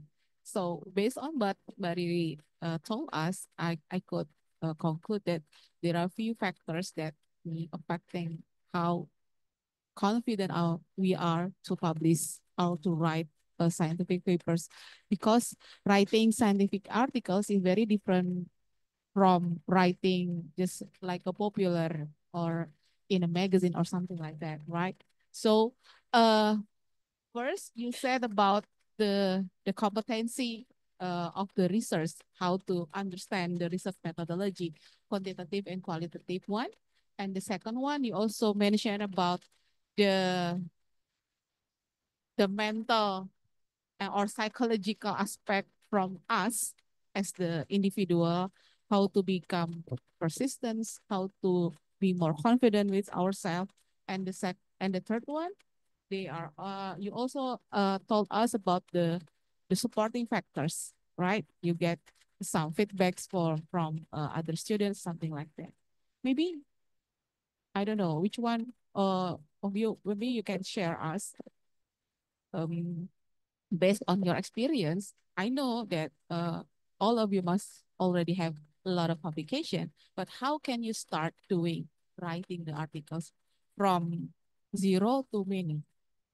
Maybe you start with Henry Oh yeah. or Feel- Paul no, or no, no, no, Charles. feel free to add, right? Because um, those things what I say might be the same, but also different, right? But, I think what you share, thank you so much for sharing this. And I think some of the stuff that you mentioned certainly is present in others as well. I also want to say that very interesting that you combine academia and more working in a practical setting. It reminds me of one of my PhD students. Her name is Miriam. She works at the no. Same name, yeah, same name. So then this might be an inspiration for you. Listen carefully, because my Miriam, no, but she works at the Dutch police, and she is the head of a certain group there, and so she has quite some influence there. But she also works in academia, or maybe she tries to work for her dissertation about 1 day a week. Doesn't always work, but she tries. She has the same challenges. She doesn't have a lot of experience in writing. She doesn't have a lot of experience in statistics, in conducting experiments, studies. So I think same challenges. And Paul is also involved, by the way. And what I see with her is that, and that's something related to what we said also before, that if you start with writing a publication, you likely already started with, of course, conducting a study with people together in a team. And I think what's very important if you write a paper is that to start with the paper, you make sure, not always possible, but to make sure that your co-authors are people who really will contribute. So it's not only your journey in writing, there is a journey of the others as well. They need to help you, especially if they know, and Miriam has the same thing, my Miriam, it's the same thing because she knows it's difficult for her to write an entire paper herself, but she knows I have a couple of supervisors, co-authors, they will help. So, and that can already start with finding a good contributor for your research. So that's the first thing. The second thing is that she, in the time that she has, like maybe to be part in academia, she, I know from her, she reads literature on how to write, how to do statistics, and shares this with me and also others, and asks us for feedback. And that's important also. She knows that she will make mistakes. She knows will not always be perfect. And like you said, Miriam, she is mentally prepared. She's okay. Because that's important also for, I've heard from you, if you write a paper, send it to a journal, I think your default should be good chance it will be rejected. That should be, I mean, our papers get rejected many times. Sometimes under very bad grounds. Sometimes I get the reviews and think, wow, I'm stupid, man. I didn't know. But it's feedback that can help you improve your work. So that's, I think, rejection is very normal. So I think, and also for when you write a publication, know that if you have good contributors, they will help you to write that article. So that's also what I do in my contributors. I at least try to make sure that I have contributors of which I know they will help me in the writing process. That it's not only me. Of course, if you have more and more experience, it will be your first draft will certainly be something really from yourself, and then still you can get feedback. But you can set expectations here as well. If you know your contributors, you can say, well, I'm going to write this paper. I hope that you can help me with writing this paper. It could be that my first draft is not perfect. Give me all the feedback, and I'm okay with that. Davey has experience with this, right? Yeah. Well, I mean, you can maybe share your thought because it's a little bit similar to her challenge. How about how you dealt with all of this? Yeah, thank you. Yeah, my journey in writing articles, yeah, it's like, what do we call it? Like a wave, yeah, like roller coaster, yeah. So in the beginning, I'm not sure how to choose which studies that I have that could be a good one to be published, right? We still not sure, is it okay enough? Is it good enough? Is it potential enough? And then the second one is I realized that bukan maybe, sure, I have a lack of English ability in writing. So my strategy is I need to collaborate with someone who have a better ability in writings.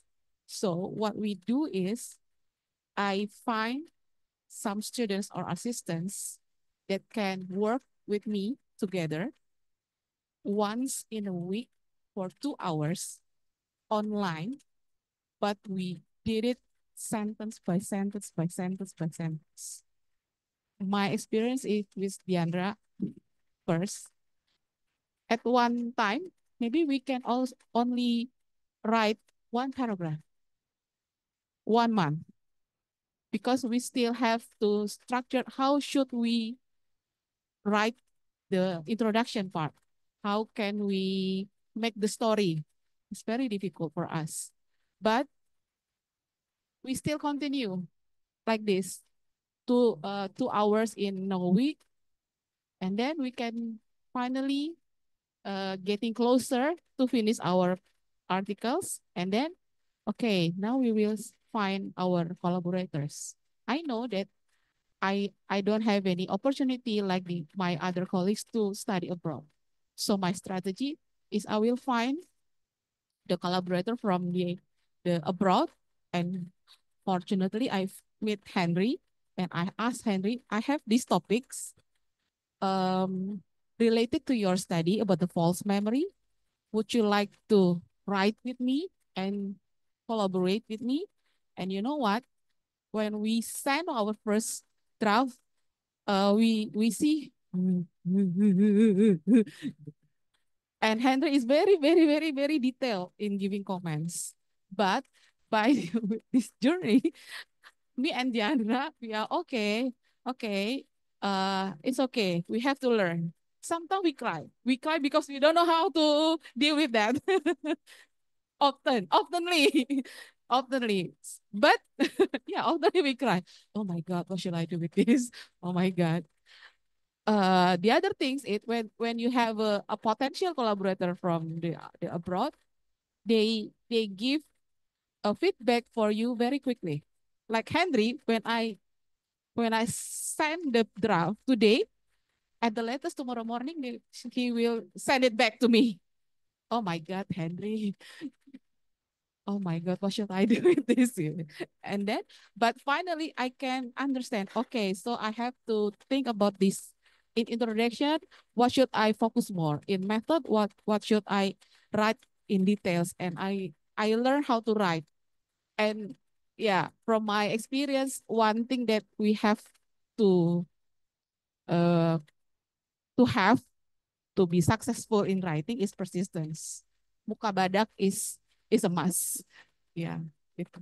Okay, maybe Charlotte, can you? Oh, I also have one experience, one paper from I don't know from your um yeah experimental assignment from the research method and statistics assignment about the false memory. We already tried to write it down and then send it to a lot of journals, but got rejected everywhere. And then Henry, I give up with this paper. And then Henry said, what if I ask one of my students to help you to write this paper? And I met Charlotte. Luckily, yeah, luckily Charlotte helped us a lot to rewrite again the papers, and we collaborate together, and then we submitted to the journal, and we got approval with the journal. Yeah, and I think the first we collaborate from 2020, yeah, Henry. From them, I think we have published together about 4 or 5 papers. Only one Q3 and the other is Q1. But yeah, a lot of journey. Yeah, we maybe Charlotte, you can Yeah. Can I? share again. I hope you don't, because you said, I know you said that you are crying sometimes. I'm not a bully in my details. I'm that's no, but I think it's important because what I try to do, and I become better in it, is that to make sure if you provide feedback to tell the author that it's never personal, right? But it's not about you, it's about the writing. Of course, the writing is attached to you, but that you, it's difficult, right? I know when my supervisor, at that time we didn't use, of course, computers. He gave details on a written paper. It The amount of details he gave to me was so much. So complete sections. He crossed it with a red pen, and he said, "Look at the back," and he rewrote everything. I could deal with it, but I know some of my colleagues also had to. They said, "Damn." They eventually got better, but I think it's important also if you do it to also here a mutual understanding. It's normal to get. It's good to get feedback. It's normal that might be a lot of feedback, but they're all suggestions, right? I oftentimes say, if you these are suggestions. If you think you have a different opinion, feel free, right? These are all suggestions. And, it's not because Henry says you should do it. But yeah. But to add to that as well, it's Henry gives a lot of feedback to everyone, so it's not just you, but it's all of us. But I also tend to give a lot of feedback, and I know Paul is the same as well. And I actually appreciate that more than having a co-author that barely changes anything, or that only changes a few grammatical mistakes here and there, because that's how you learn from each other, and that's how you properly collaborate on a paper, I think. Because if you only have co-authors or collaborators that will check maybe your wording, but they don't actually check the structure, the content, all of these other things, if you're missing something that's important that you didn't see, because all of us have this bias that Paul also talked about, right? If you only work by yourself, you might be so into the topic, so into the paper, that you don't realize that you're missing something, or that you're not saying important connecting bits that to you are obvious because you've been working on this paper so long, but that are not obvious to other people. So I think actually this it's very important to give a lot of detailed feedback and comments.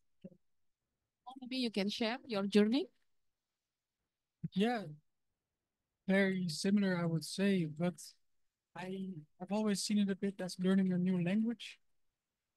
So with learning a new language, you're making mistakes all the time, but constantly, and you repeat the same mistakes. But that's the only way you're going to learn it. So it's with writing, it's write, write, write, and you get better, and you start seeing these.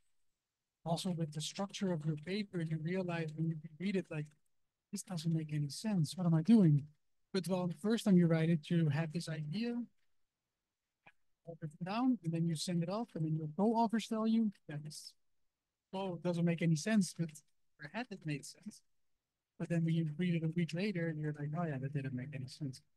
And with comments, to be honest, I have now with reviewer comments that I have to say it doesn't really affect me anymore. I think it's nice.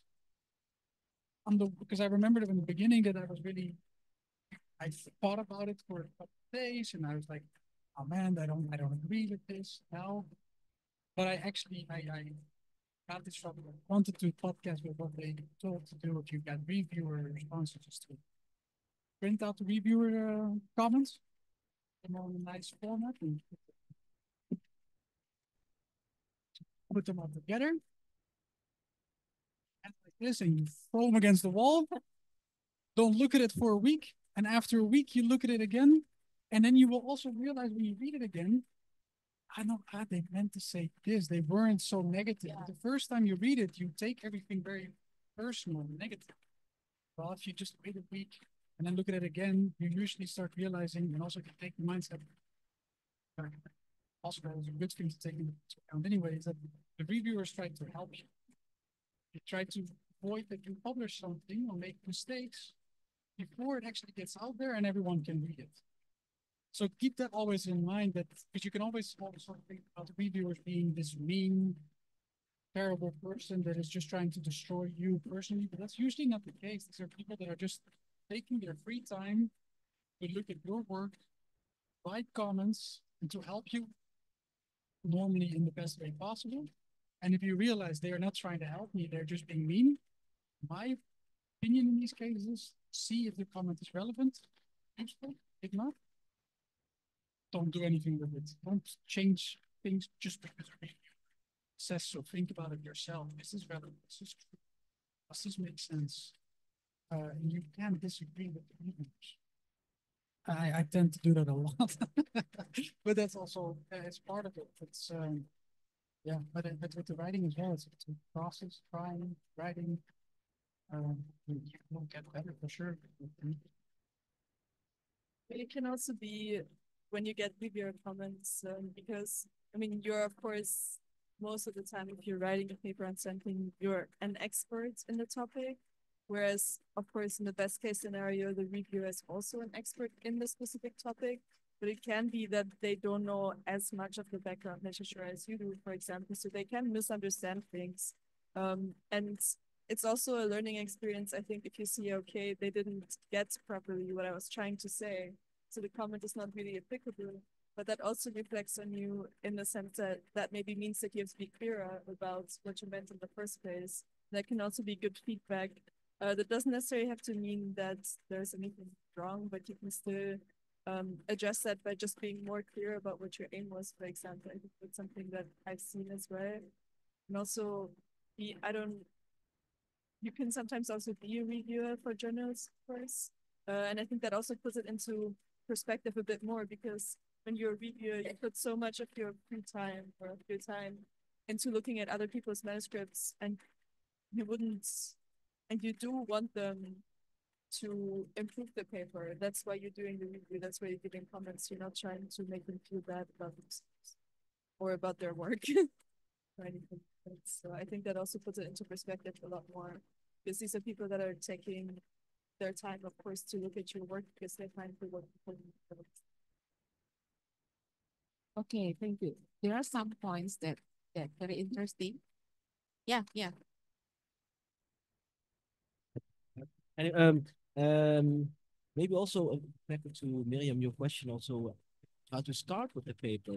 Um, I've seen that certainly people who perhaps don't have as much time, they often start, and I'll ask them is to start with an outline because sometimes you don't know where to start. And writing, I like, by the way, your idea to have a weekly moment to do something on the paper. I think it's very good, and it seems like it helps, right? So you can also start with an outline, just set some headings about how the structure could look like, ask feedback, and also, of course, I mean, um, I'm not sure if you already are using it a lot. I know many of my colleagues, they sometimes ask, they create an outline, put it in ChatGPT, and give feedback and ask for feedback.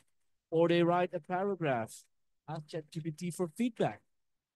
Of course, they will make a note of this in the eventual paper, but so using AI in an ethical way is possible, I think, and could help your writing in a certain way.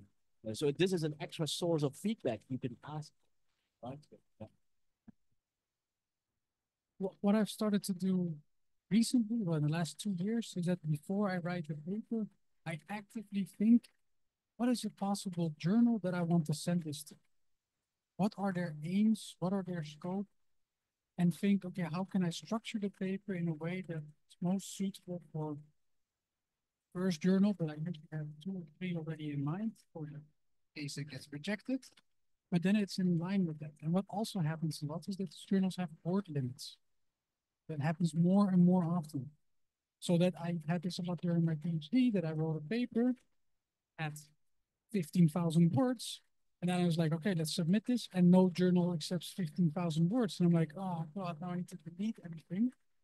And I realized that I'm attached to my words. So it's hard to sometimes cut. I remember during my PhD.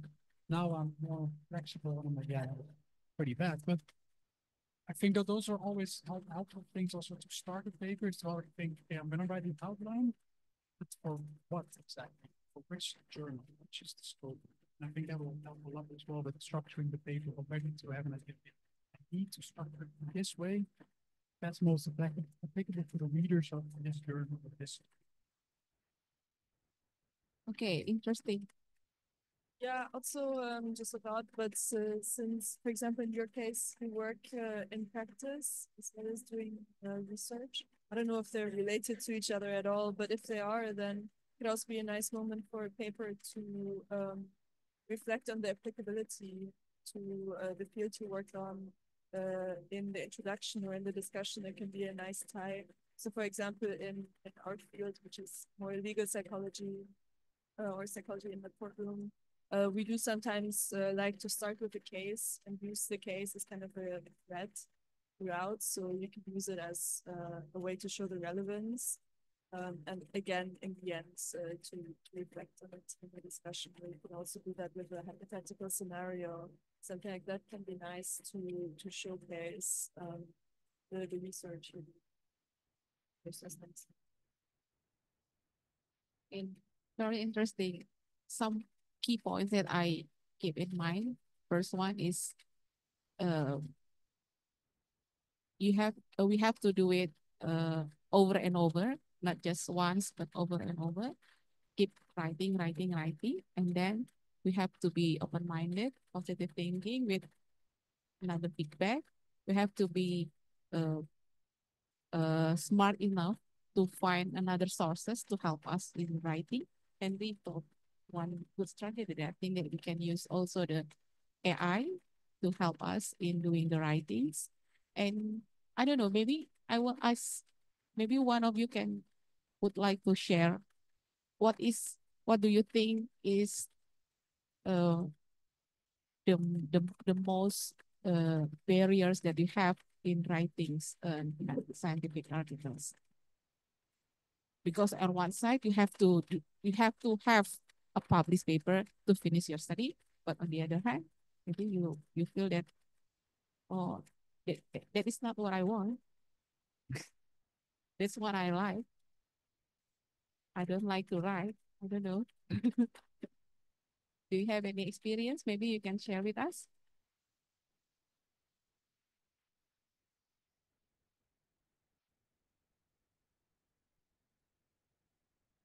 For me, the most difficult part is getting started writing. Like what should I start? What should I write first? And then how can I make it interesting to read? Because the introduction part is kind of like the something that you want to people want to read more and more, right? So that's for me it's the most difficult parts. And in order to overcome that, sometimes I have a discussion, especially with my supervisors about it. And then yeah, how can I move forward? Yeah. Okay, so supervisor are one of important role in in the writing journey. Do you find any difficulties in working with your own supervisors in writing? Maybe, I cannot say anything because supervisor's right in front of me. maybe, maybe from others. But would you like to share? What? But Naya. sorry, Naya. but Naya. Okay. Okay, I'm a PhD student from here. Now I already finished all of the examination except the publication. So now I try to prepare 3 papers. My supervisor uh, said that I must prepare for 3 because if one reject, I have the other opportunity. But uh, my second supervisor is very detailed. So if you said that the support for supervisor is very important, I think it's really, really important. My first supervisor is Prof. Muluk. Uh, I think he is more abstract and not really detailed. But fortunately, I got Mbak Agnes as my second supervisor, and she really, really detailed. So for example, for before I submit for my first paper, I must prepare for 1 semester for get her permission to submit to one journal. So I think I just have to work hard to try revise my paper based on her suggestion. Yeah. If I Based can. on your experience, how long do you need to finish writing one paper before it will be submitted? Uh, 1 semester, I think. Yeah, 1 semester for permission. Yeah, for permission to get her permission to submit. Yeah. Yeah, 1 semester. Yeah. 6 months. Yeah. Yeah, I think, yeah. Do you have another No, experience? no, more to Leandra's point, I think that a lot of people struggle to get started on writing the paper. Like, how do I open up the article? And one thing that helps me a lot is to present the research. So I present it to the group, and then you already need to have a story. But for some reason, telling the story always comes more natural to me than writing it down. But as soon as I've given the presentation, I realize throughout the presentation, this information is not necessary. I missed this information. This opening worked or didn't work. And then if I usually then it works, but if it doesn't, I can change it. But I think that's one way to get you already in that writing mood of having that presentation done. I think that's one way to get started. And otherwise, what helps me always is that I also struggle sometimes to start writing, but then I do the outlay, so the title, universities, header, and reference and all the things. You're not writing anything, but you're already having the structure. So you already have this feeling inside, like, okay, I did things for the paper, and now let's get going. And then out of nowhere, I'm in this flow of writing. While other days I've been just looking at a paragraph for hours and I'm thinking, I didn't do anything. I agree that I also think presenting your research is very helpful in finding a storyline for the paper. And also because others with comments or questions can also be helpful towards that, right? Because sometimes there's stuff you haven't thought about before that would be nice actually to frame the paper. I also, when you're in a writing rut, like it's difficult to start, what I sometimes do is I just do a little writing dump. So basically you just take 20 minutes, for example, you put a timer on and you just write whatever comes to mind. It doesn't even have to be what you're going to be using for the paper finally. Just whichever thoughts related to the paper come, you just write it all down. And you just don't stop writing for 20 minutes or so. And then you already have something that you can organize and go by. Or also to remember that you're the boss of the paper. So if you don't want to start with the introduction, you don't start with the introduction.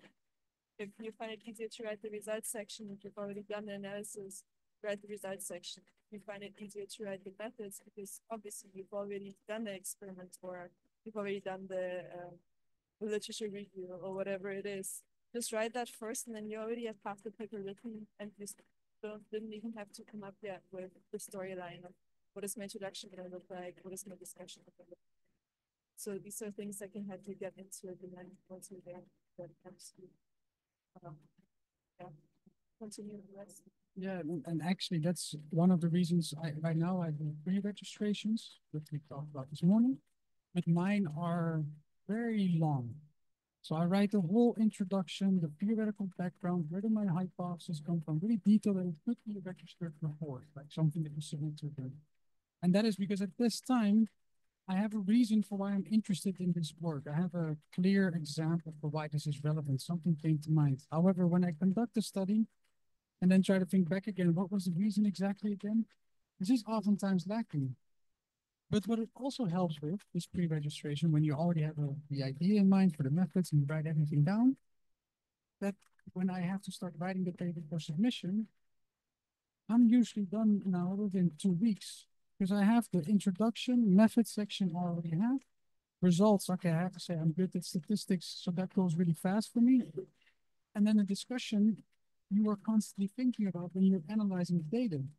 So that's why when I actually papers, it depends on the paper, of course. That usually goes really fast because I have done all this work on the folk front. When you're actually thinking about designing a study, you already know that when you have the pre-registration that is good and half of your work done. Okay, you need to read it and stuff, but that's one way to help you as well with the paper. It's really nice to have to start and realize, oh my God, I don't have to write the introduction anymore. That's great. It's the benefit of doing the pre-registration. Absolutely. And also to have clear hypotheses. If you have written the introduction, you realize sometimes this hypothesis that I initially had doesn't make sense because theory does not predict this. Yeah, and to do the pre-registration also, I mean, if you don't want to, you don't have to put all of the background information on voice F, for example. Write more or less the entire introduction methods in advance because that helps you be very clear for yourself also about why you do this study, how does it fit into your PhD, for example, and yeah, why are you predicting some of your hypotheses? Because if you don't immediately link to theory or to existing work, you might forget why you come up with something. And then if you don't find that it's detected, you think, like, oh, maybe this hypothesis is wrong, and that's the other way around.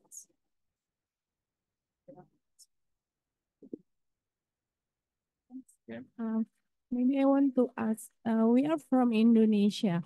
Do you think it's have an impact for the opportunity for publication? Like, I think that someone maybe said, the reviewer said, this is can apply to broad, like the other country, like how to convince for the writing that even though this is really Indonesian context, but it also can apply to the other. Yeah, yeah. No. So I also worked in Uruguay in South America for 1 year, and they ran against the same issue here. That somehow that if you have participants from the United States, it's applicable for everyone. But if it's from Uruguay or from Indonesia, it doesn't have value anymore. I mean, if you have reviewers that make that comment, ignore it, move on to the next one. Because it's fighting against something. We're not going to be able to change it like review. But you can still make, you still have to make the explanation of why this might be relevant for other populations as well. But it might be the case that it's only relevant for the Indonesian population, but that doesn't mean that it's not relevant for Netherlands or in Belgium, States or wherever. But I do feel sorry for you because I do know that this is that also people in Uruguay want perhaps it's easier for them to publish research because they said, well, this is from Indonesia or Uruguay. What is the relevance for other questions and populations? And that's just terrible. I don't know what words for it. That's ignore those reviews. That's all I can say. I agree, and I do see maybe a slight positive change in that respect. That researchers who review papers in which, for example, Indonesian participants are tested, and for example, in the discussion, is stated that this maybe is only relevant for an Indonesian context, for example, that they value that and they like it as well. So indeed, this idea that only US participants, that these are the, then we can generalize to everyone. I do see slowly that people and that also publications are more and more with participants from other countries, other cultures, of course, and which I think actually makes this our research more and more interesting to see whether if we have good reasons, if we have good reason to assume that, for example, in Indonesia, things might work a little bit differently. We have a good example with traffic psychology.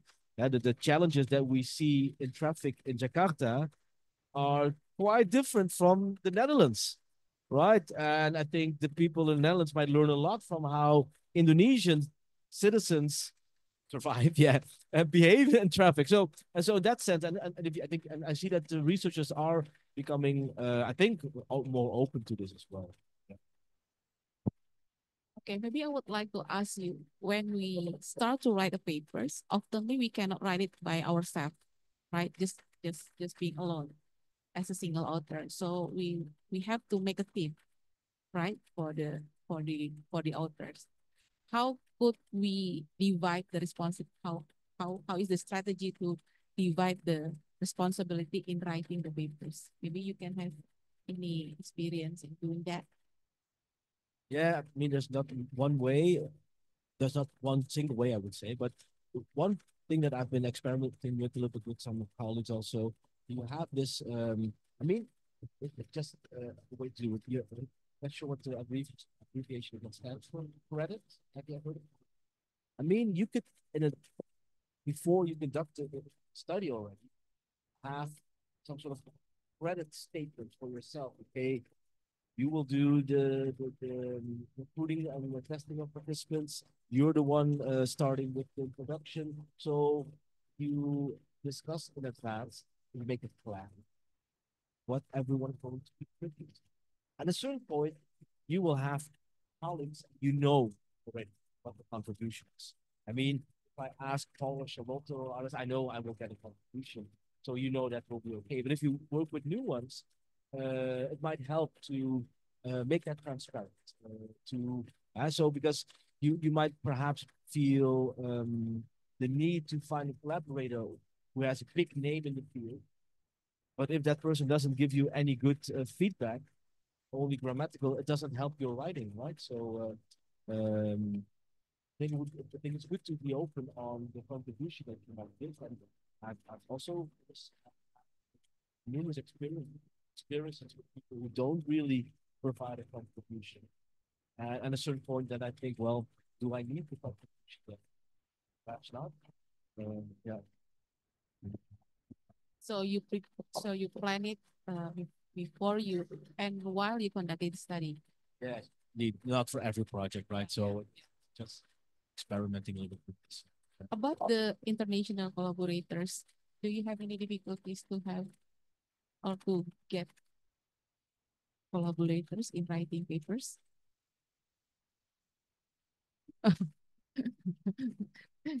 still still not looking for it. Yeah, because maybe you just rely on your supervisors now.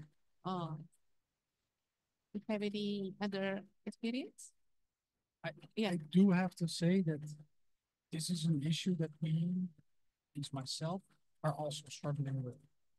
Like with Henry and Charlotte, I know exactly, they know what I expect from them, and I also know what I can expect from them. But I struggle with new collaborators. How do I do this? Because you don't want to be rude. I don't want to tell people, hey, if you don't do this, this, and this, you're not going to be part of the paper. But it's kind of what I want to do. Because I don't want to add people that don't contribute to a paper. So I'm still trying to find a way myself on how to do this the right way. I think the best way is to do it right from the beginning and get people to indicate whether they can help or not. But it also creates this more formal, strict rules, which I also don't want. So I don't have a good answer for that. I find it a difficult topic to, it's kind of, you're asking people to participate, and you pay them for the effort, not for what you actually get. Kind of, if you go to a show, you cannot ask for your money back after they have given a lousy performance. It's I feel. But they have given a performance, right? So that's the question. Like, if someone's a contributor and you expect them to perform and they don't give anything wrong. If they give nothing, but if they give grammatical feedback and they say like looks good, yeah, okay, there is a contribution. They looked at the paper. Yeah, that's the difficulty.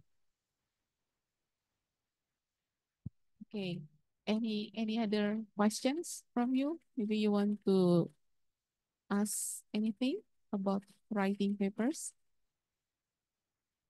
Yes, please.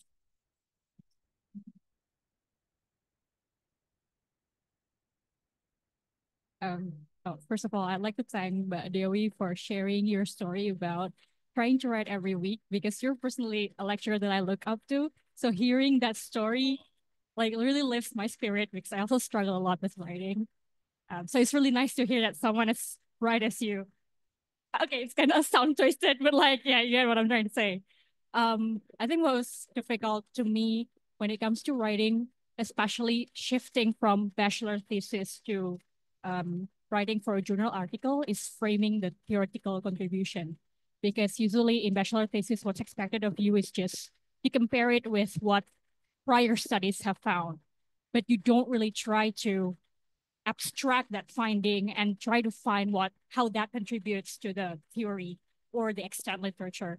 And so I wonder if there's any pointers that you can give about how to, one, outline the theoretical contribution, and two, like in the introduction, how you position your paper in the extant literature. Thank you. In terms of the theoretical contribution and the ideal case, say your hypothesis.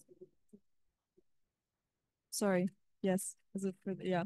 I think ideally when you're coming up with hypotheses, you might already at that point try to see how they fit into the current theories that are there, right? And then when you test these hypotheses in a way, I guess you're also testing the theory. So that's a good way to reflect back in the discussion on the theories that you already presented in the introduction that kind of have applied the paper. I know that's not always the case. So if the theory only comes in at a later point, it is a bit more difficult, I think, as well, to try to relate that in an efficient way that ties to the introduction. But I also don't think it's always necessary depending on what the journal is that you're submitting to. So there's definitely more theory-based journals and there's more applied journals. I do think it's important to situate your work in other work that's out there, right? So to look at other articles, for example. But yeah, if your work is not very theoretical in nature and it comes from an applied context, then you can look for an applied journal and don't have to force into theory if there's no place I would say, but that's only my opinion.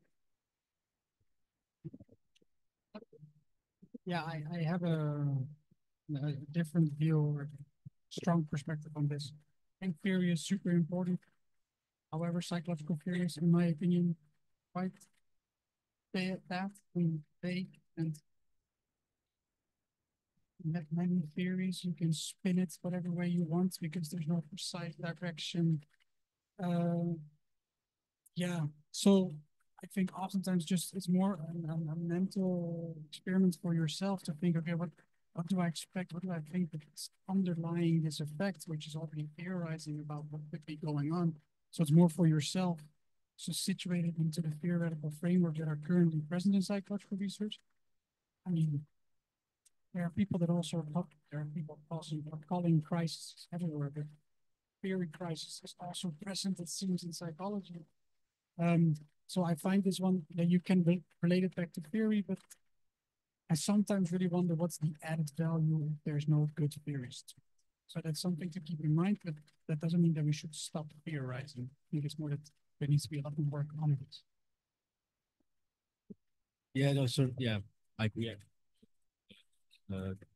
One with the other, I would say, but in certain fields which you study and do research on, there might be some theories that are very important that are mentioned where in some papers that might be bad theories actually, might perhaps be good theories. Anyways, for me personally, for example, when I was a postdoc, I spent a lot of time in reading theoretical papers in my field and looking at things that they had an agreement or not. And it did help me to think about why these therapy theories were developed, why not they are good or maybe not so good theories. But it did shape my understanding also about certain concepts because some of these theories do come from where, right? People have tried to understand why a certain behavior happens. Why is that the case? And then they developed a theory. But indeed, of course, psychological theories are not always that good.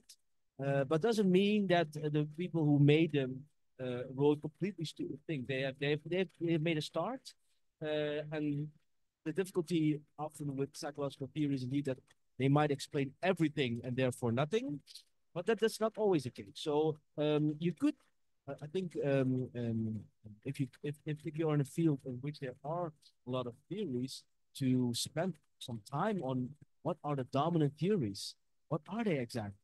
Discuss this with your group. Are they good or are they not so good? And if they are good, can we indeed come up with good predictions? If they're not so good, okay, then we might be a little bit more skeptical towards some of them. Unfortunately, you will see in the field of psychology, and I think psychology is not unique, but it does happen that if you encounter a reviewer who is the creator of a theory, then it can sometimes be difficult. I just, for example, I'm an editor on a paper, and that paper mentioned two theories, and um, one of the reviewers is a creator of one of these theories. And when I asked this reviewer, because this reviewer has been asked quite a lot, always the same comments. My theory should be the theory that is mentioned first in the introduction. My theory is better. My theory, oh my God, man. And and of course, sometimes uh, you as an author might be susceptible, think, well, I want to have my paper published. So yeah, I accept that. But you will be at a certain point, I guess, hopefully, in which you can sometimes disagree with what that's stated, right? Um, I don't believe that some of our theories can explain everything. You cannot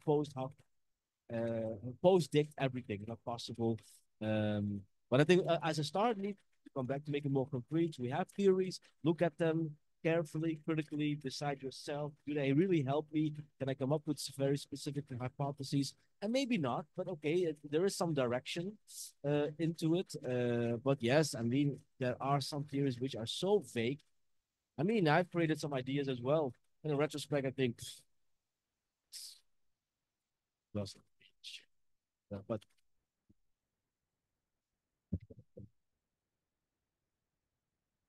uh yeah, due to our time constraint anymore again gitu.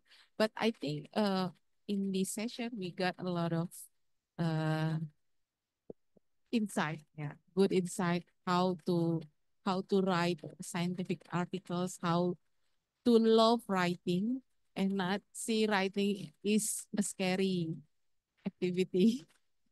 Hopefully we can keep the spirit, yeah, we can just keep enthusiastic in doing writing the papers. And I know public writing a scientific papers is not easy, but it is very, very feasible as long as we keep doing it regularly, persistently, right?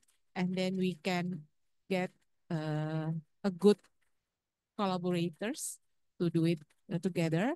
And hopefully all of your journey in writing articles is getting easier forward. Okay, thank you so much for thank you. Henry, for Paul, and for Charlotte for sharing this Thank to you. us. Thank you, thank you. Maybe very shortly, thank you for the attention because this is the end, right, of this. Is there anything that you want to, as a some form of evaluation? If Because I know it will be difficult to tell us it is shit what you did, but you can get, because it's good for us, right? Because if we give talks, it's good if we perhaps if you think, well, I like this, Henry, but maybe next time I would want to know more about this. Feel free to let us know. Doesn't have to be now, even after the meeting, but feel free to do so. Yeah. Maybe not.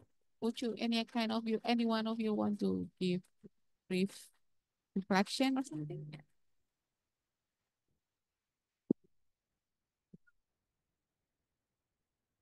I think it's more of a wish. I've written an article based on an empirical research. And now I'm starting to write a literature review. And I'm finding it very, because I think those two are very different, right? I mean, each will have its own objectives to some extent. So I was actually hoping to get probably some tips. How should we go about writing a literature review, because it's very different with the empirical research. I mean, we know their stuff, but with literature review, I feel that it's so broad, yet because probably also because in my field there's only very few research that I can really review. So it's kind of challenging on how to shape it well. So I think that's probably something that I was expecting for as well. Thank you. Point, good point. No, indeed, yeah. That could be an entire workshop in itself, writing a review, because indeed you have so many different reviews, right? That could be nice for next time, maybe when we're here. So indeed, if you have ideas, I think, well, and keep in mind, we cannot do everything. We are not experts at everything, but in case we think, oh, if you have some questions, think, well, and this would be nice. Do you have any expertise on it? Could you perhaps help us? Then we can see and we can do, of course, right? So no problem. Yeah. Maybe just for you to have something, there's this literature that's called Prisma. It's and there they have provide a lot of things that are relevant for these like steps to take, how to do it, how to report it, what to extract from it. They give a lot of information on that. It's called Prisma, Prisma. Everyone knows, so that's good. But, yeah. Thank you so much. Okay, I think this session is already wrapped up, and now maybe we are in the closing session. Yeah, Diandra. Thank you so much for all the guest speakers for the fun discussion and interesting discussion we have. Hopefully, after this, we can improve our research better than before. Okay. Before we end the today's workshop, we have a little souvenirs for all the guest speakers. Mbak Devi.